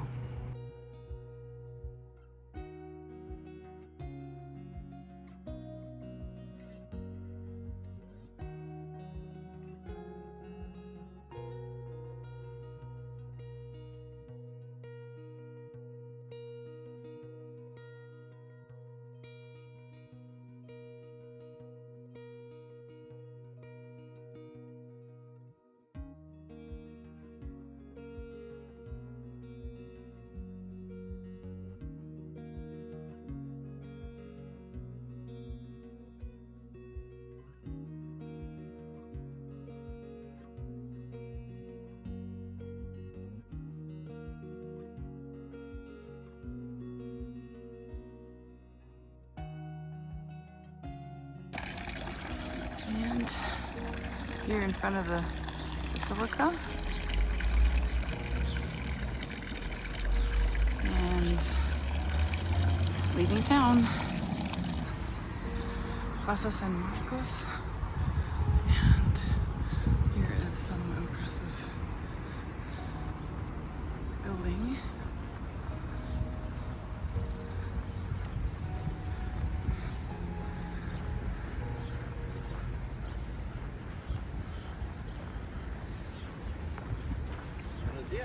Oh, hey! How are you? Vince.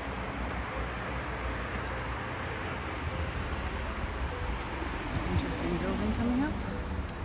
It's very skinny. And one of these rare triangular things. Let's see if I can catch it right there. And we're walking right next to the rail. And we are entering Trabajo del Camino. So leaving Leon and entering Trabajo del Camino. I'm amazed at what people... Whoops.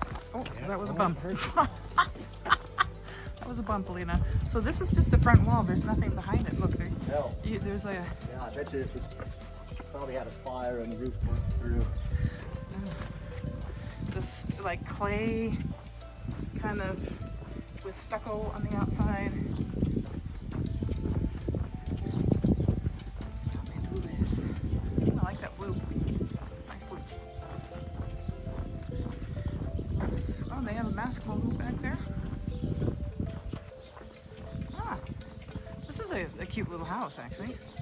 Yellow, I like the yellow. And this is Fachwerk, yeah? These beams. Yes.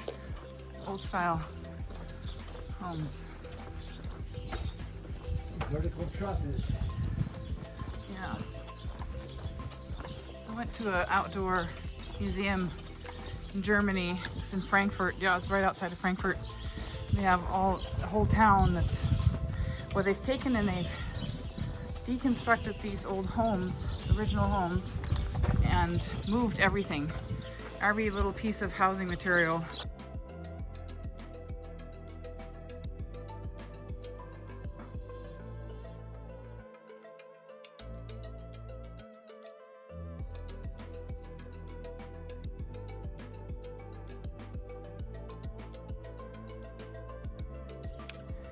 And this is the view out of my room that I have tonight. I rented in an albergue. I have a room onto the little church plaza.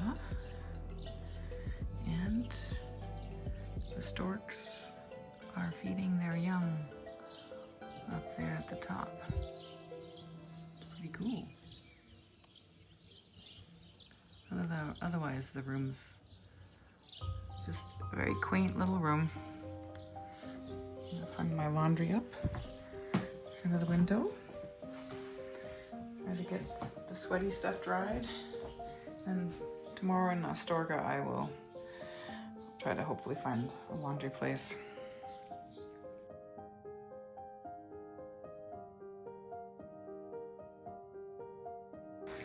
Leaving town of Villar de Mazarife, and I am trying to find a water fountain. Oh, looks like there's a cute little fountain. Hopefully it works.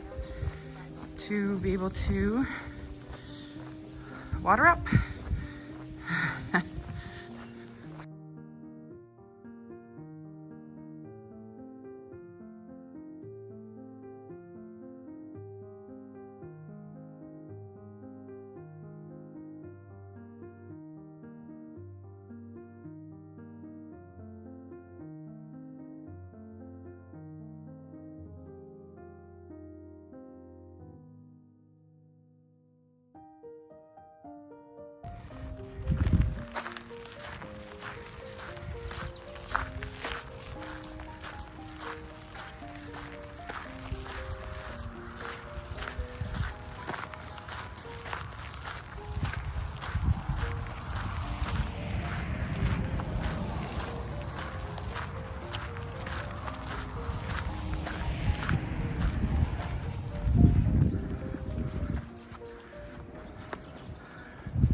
Some more storks.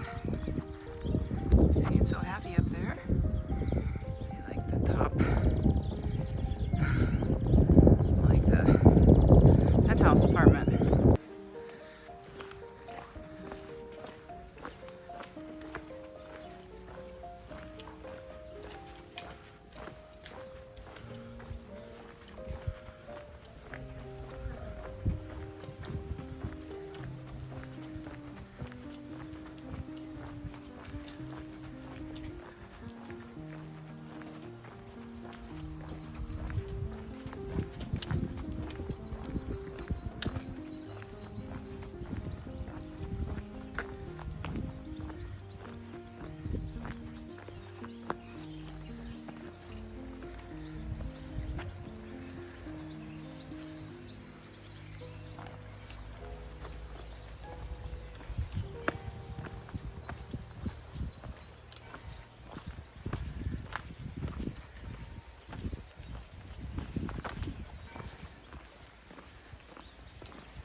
Hard on the ankles, huh?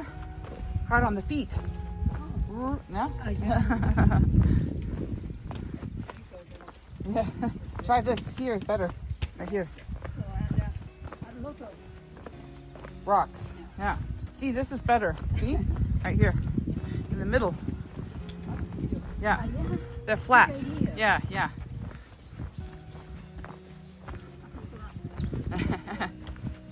Better?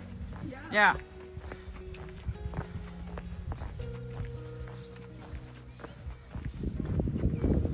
Oh, okay, aquí. See? El paso.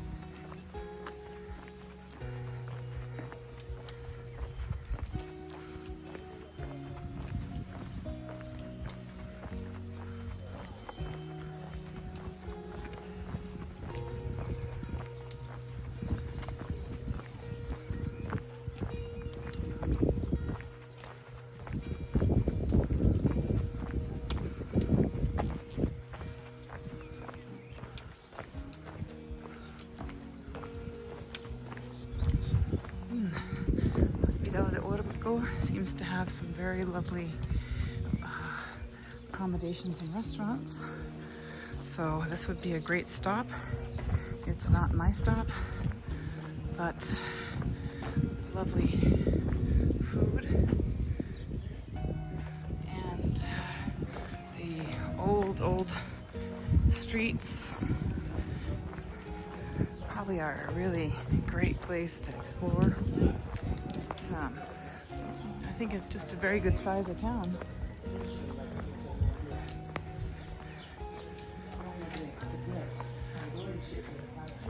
Have a little supermercado.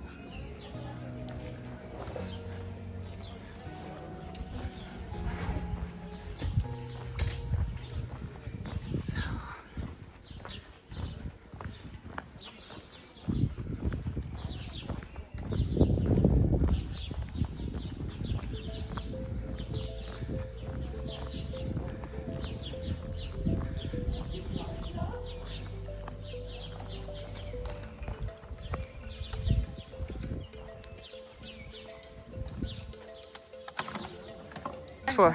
Okay. Also, hallo Elena, ich finde es schön, dich getroffen zu haben. Aha. Und ich finde es schön, dass wir ein bisschen zusammenlaufen. Ich finde es sehr interessant, was du zu erzählen hast. Und ich bin hier auf dem Camino. Und dieses hier hat meine Tochter mir gemacht. Don't stop walking. Ja, ja, ja. Das ist mein Motto. Ja, don't stop walking. Ja. Ah, ist gut.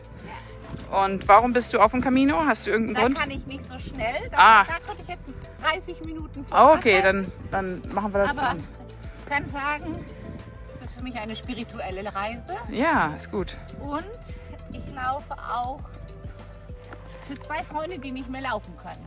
Ach, okay. Also die eine hat schwer Krebs und der andere hat extrem schwer Long-Covid. Oh, ach, und war schön. vorher Marathonläufer und der hat mir jetzt vorgestern geschrieben, er hätte von mir geträumt. Ja. Und dass er hätte wieder den Camino laufen können. Und Das ist sehr toll. Und ich schicke ihm immer Bilder. Oh. Also ich nehme ihn quasi, er läuft in meinen Beinen mit. Das ist ein bisschen die Idee. Ja, ist gut. Hast du auch so einen Stein mitgebracht? Ich habe einen Stein mit, aber ich habe jetzt beschlossen, dass ich ihn wieder mitnehme und der anderen Freundin bringe. Ah, schön. Ja, ist gut. Ja, vielen Dank. Ja.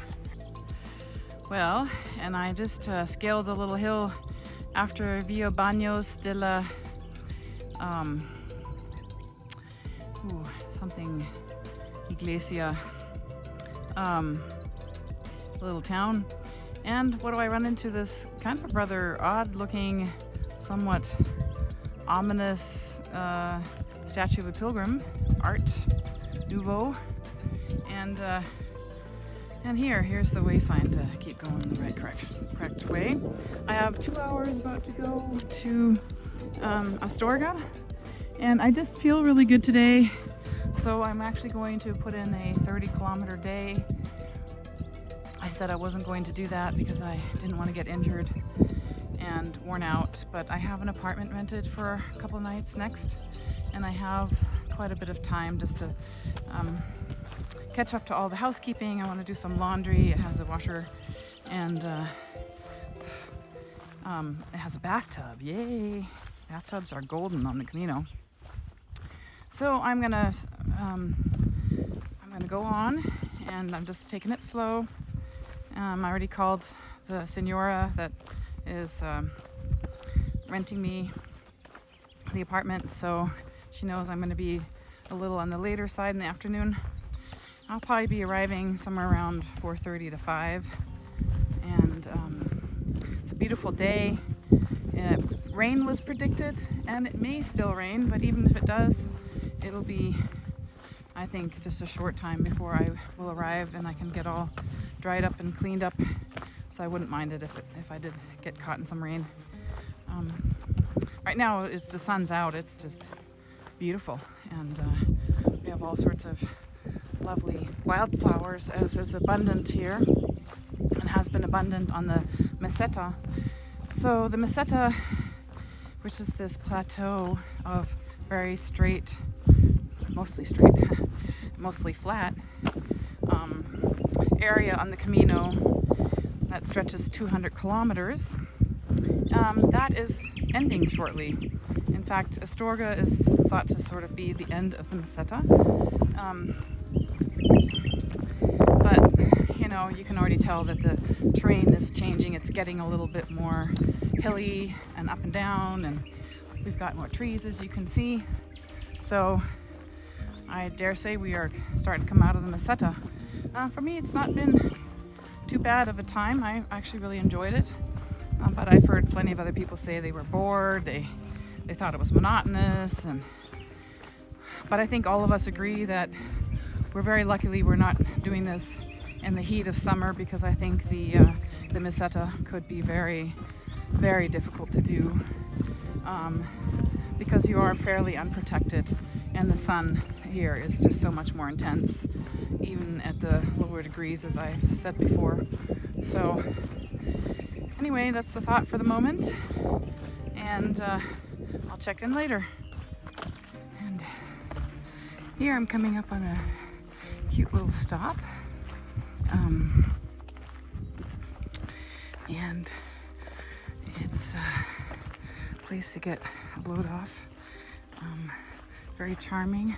Looks like they have some fresh fruit and drinks, and I'm going to stop for a moment and regas myself here, and it looks like it's Astorga is 6 kilometers away, so I think I've made it. Hopefully I've made it through most of the hill part, because that was that was something. I can feel my lower right leg, it's wanting to cramp up. So oh, look at this wonderful, this is great. And I look up. Oh, do you mind being in my video? What's your name? My name's Maggie. Hi. Oh, Maggie, another Maggie. There's another Maggie. Oh, really? Where are you from, Maggie? Taiwan. Taiwan. There's a Maggie from South Korea. Ah, cool. Yeah. Oh, I'm going to. Oh, look at this. What an oasis. Lovely, isn't it? What an oasis. Yeah, I mean, either way, it's only 6 kilometers. We'll get there eventually. And here, almost as a joke of engineering, we have a bridge to cross, and this bridge is like a I don't know, it's like very repetitious. You got to go back and forth again, back and forth, just to help you lead you across the way. So yeah, there's some people up there going it, and that's me next. Okay.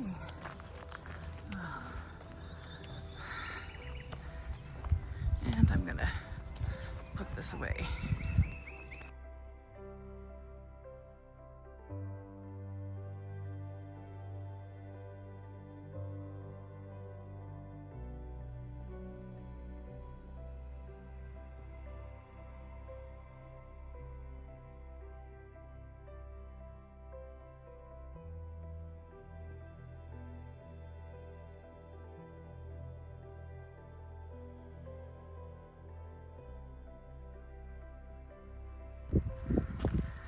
And I'm coming up to a really great view of the city of Astorga, which is my destination.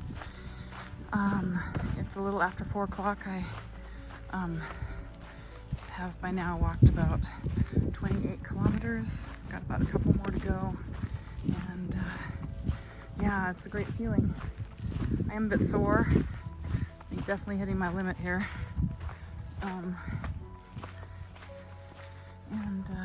Yeah, this is really lovely. And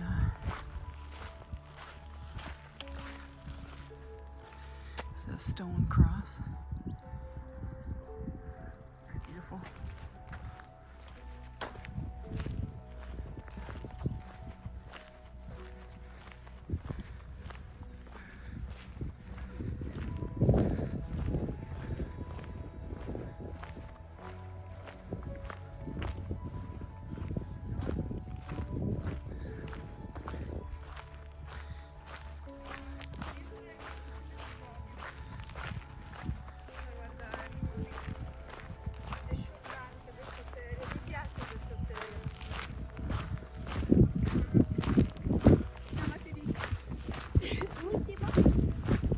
Bless you.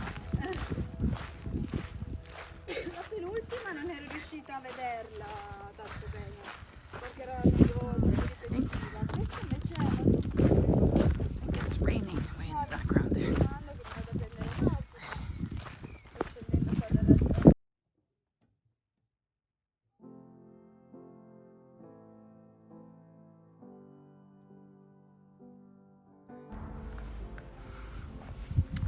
Here is the Astorga Cathedral. It's very beautiful, very ornate, at least from the outside. And I'm actually walking to meet a Camino friend, I guess, that I just met last night at dinner. Just the two of us are in town right now. The rest of the group has all gone on. And this is a man named Jeff, so we're gonna probably go grab some food together. And I think he said he was hurting too much to really do much walking around, so I'll probably be on my own to explore the city a little bit. I plan to get a couple of things from the grocery store. Tomorrow is a 20K walk, and I'm hoping my leg's up for it. But I'm planning to go into that once I've gotten some food. And I am making my way into the infamous Gaudi Castle. And it looks almost like a doll-like Disney structure from here. Someone's busy cleaning.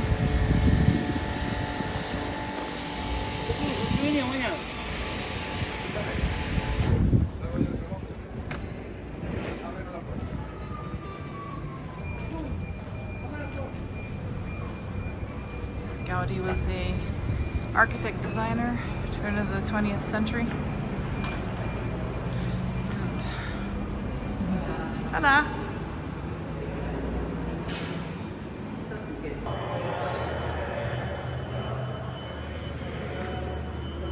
Ave Maria. Grazie, Lena. Oh. Nice.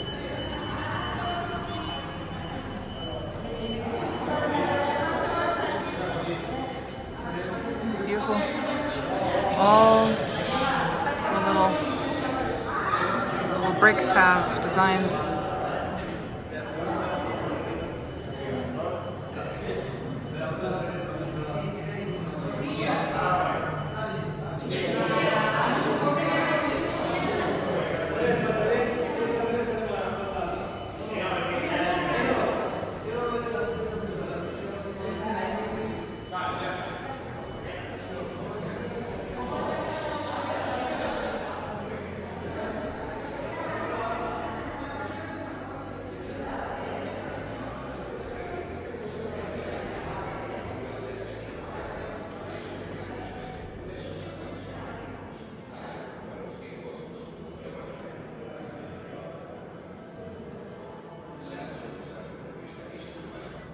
Now you see, here Jesus is shrunken down. He's way smaller than Mary, because otherwise how could she balance him on her knees? That's what I was talking about before. It's not to scale, because it was troublesome to create that.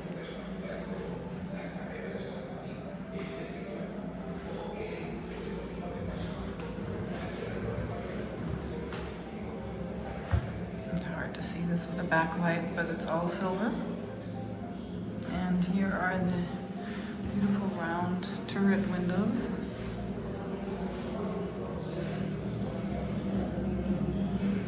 And a tiny door.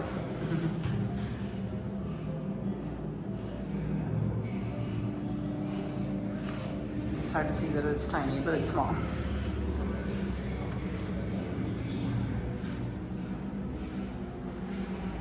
That looks like it's a window that opens, slides up maybe. I love the glass that was used. This green glass is beautiful. I think it's green. Yeah, it's green.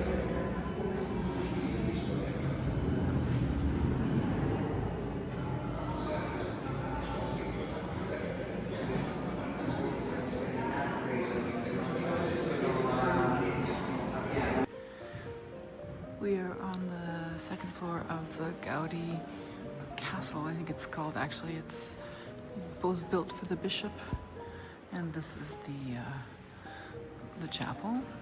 And as you can see, very richly decorated. Here's the ceiling.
Gaudi Episcopal Palace.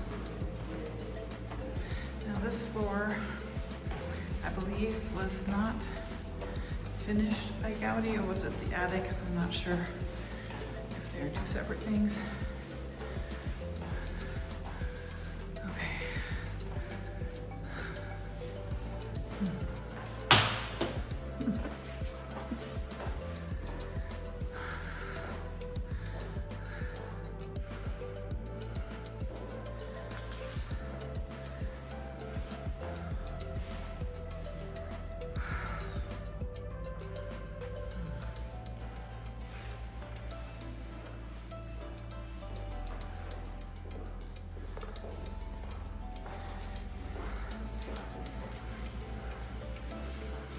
Flowers.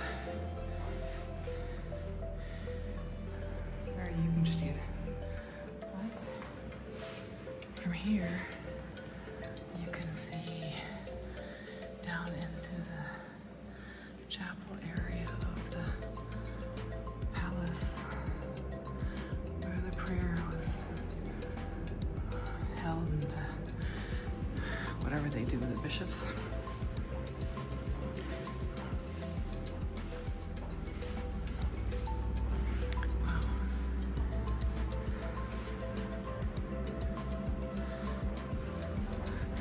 Forever and ever.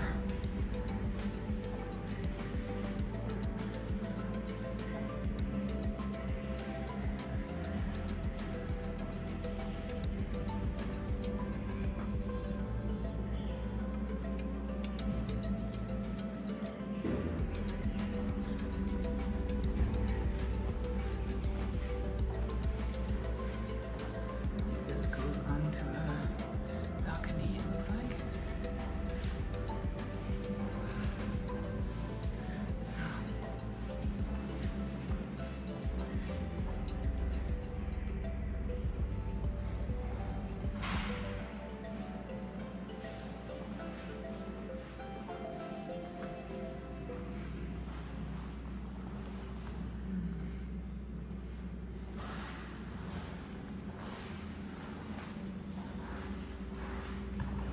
Kind of 14th century.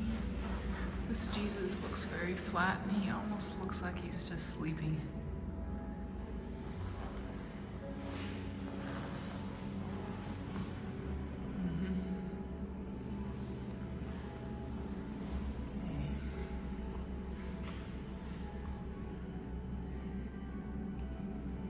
This here is the cathedral.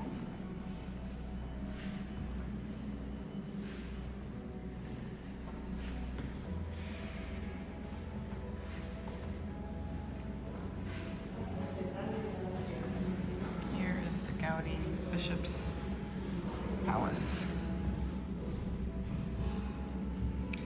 Because they didn't already spend enough money on the cathedral.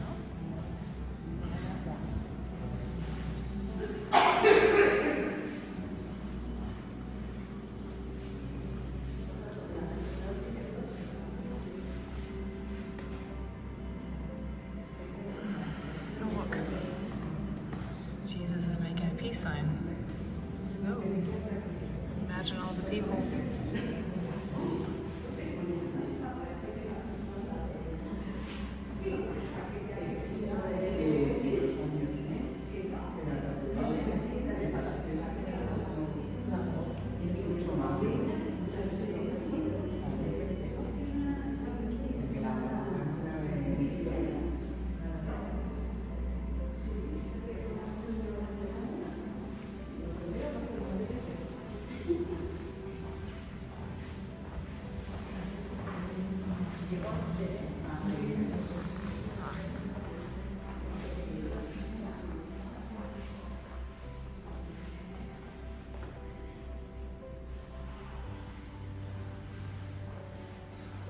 Here, this is interesting.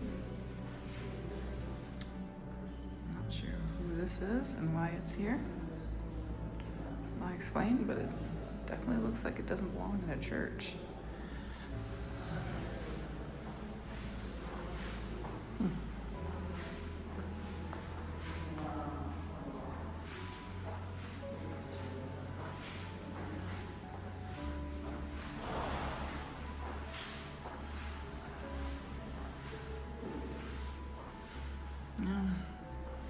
simplicity and beauty. It's really pretty cool. Yeah, reminds me of the Jugendstil that we saw in Germany.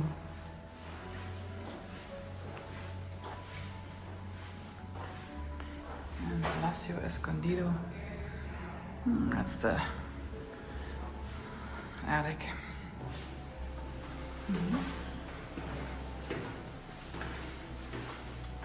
Going into the basement.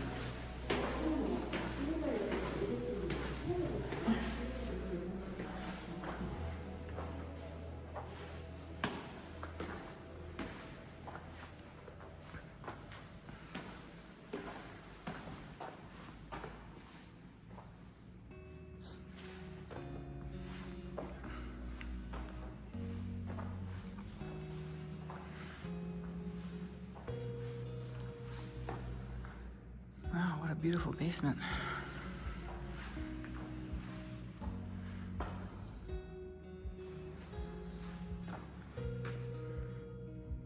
Roman age head. Stone head.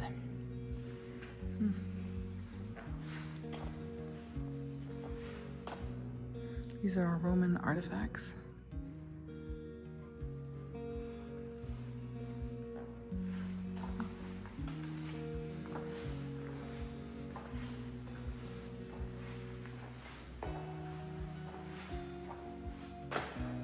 Second and 3rd century.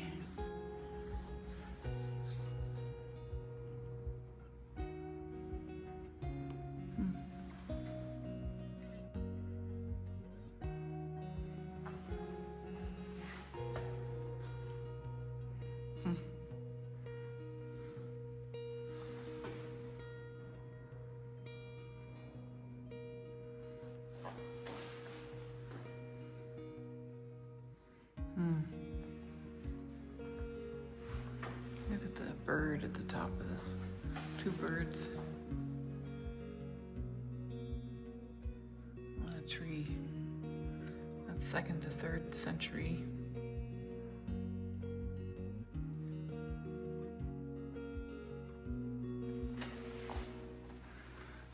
It's to the holy Serapis Emeronima Isis of 1,000 names, to undefeated Cor, to Apollo Grano, to Sagato Mars, Julio Milanio, and Augustus Procurator, who fulfilled his vow.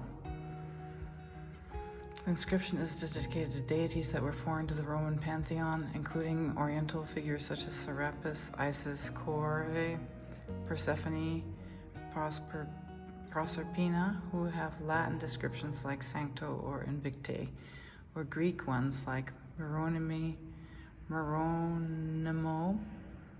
meaning 1,000 names, to Greco-Roman gods like Apollo or Mars, called Grano or Radiatus, assimilated into Central European culture from the Celtic god of health, or Sagato, derived from the word sagum, which denotes a cape worn by soldiers of Mars during campaigns. The dedicated Melanio seems to be a reflection of the previously mentioned god, since he refers both to the places where he held political office and his Oriental origin, Greek Egyptian, since he refers to a trio of Oriental gods. In his cognomen is Greek. That's interesting.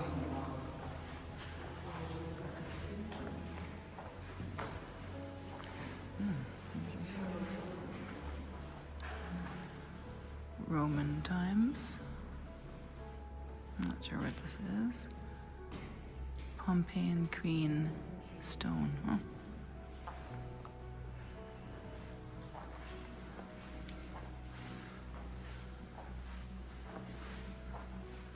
Oh, 1st to 2nd century. Oh, that's very cool.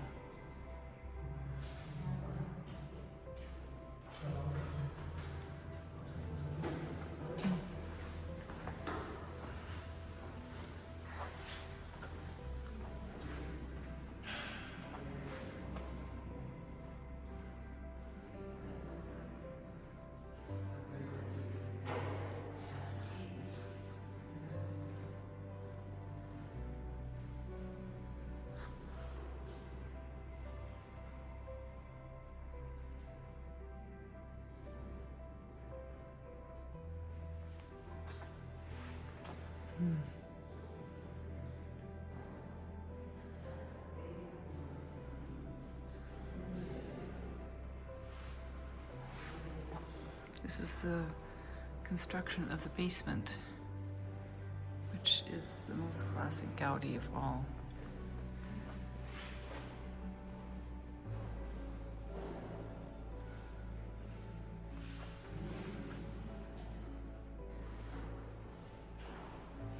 Because it's simple and very beautiful. Lots of pillars and light.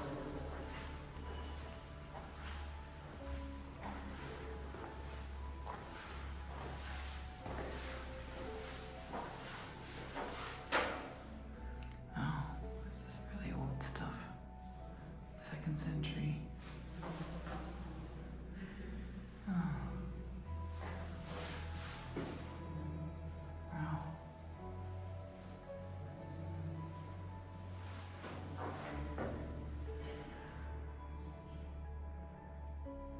It's amazing.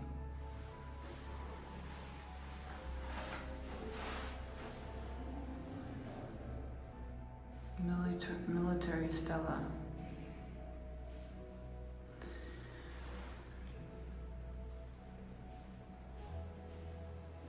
Second century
AD.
Gluttony and lust.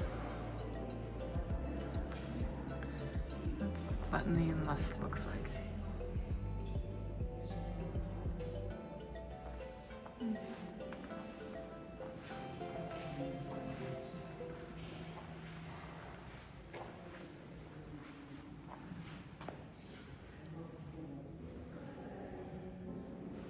Saint Juan de Barria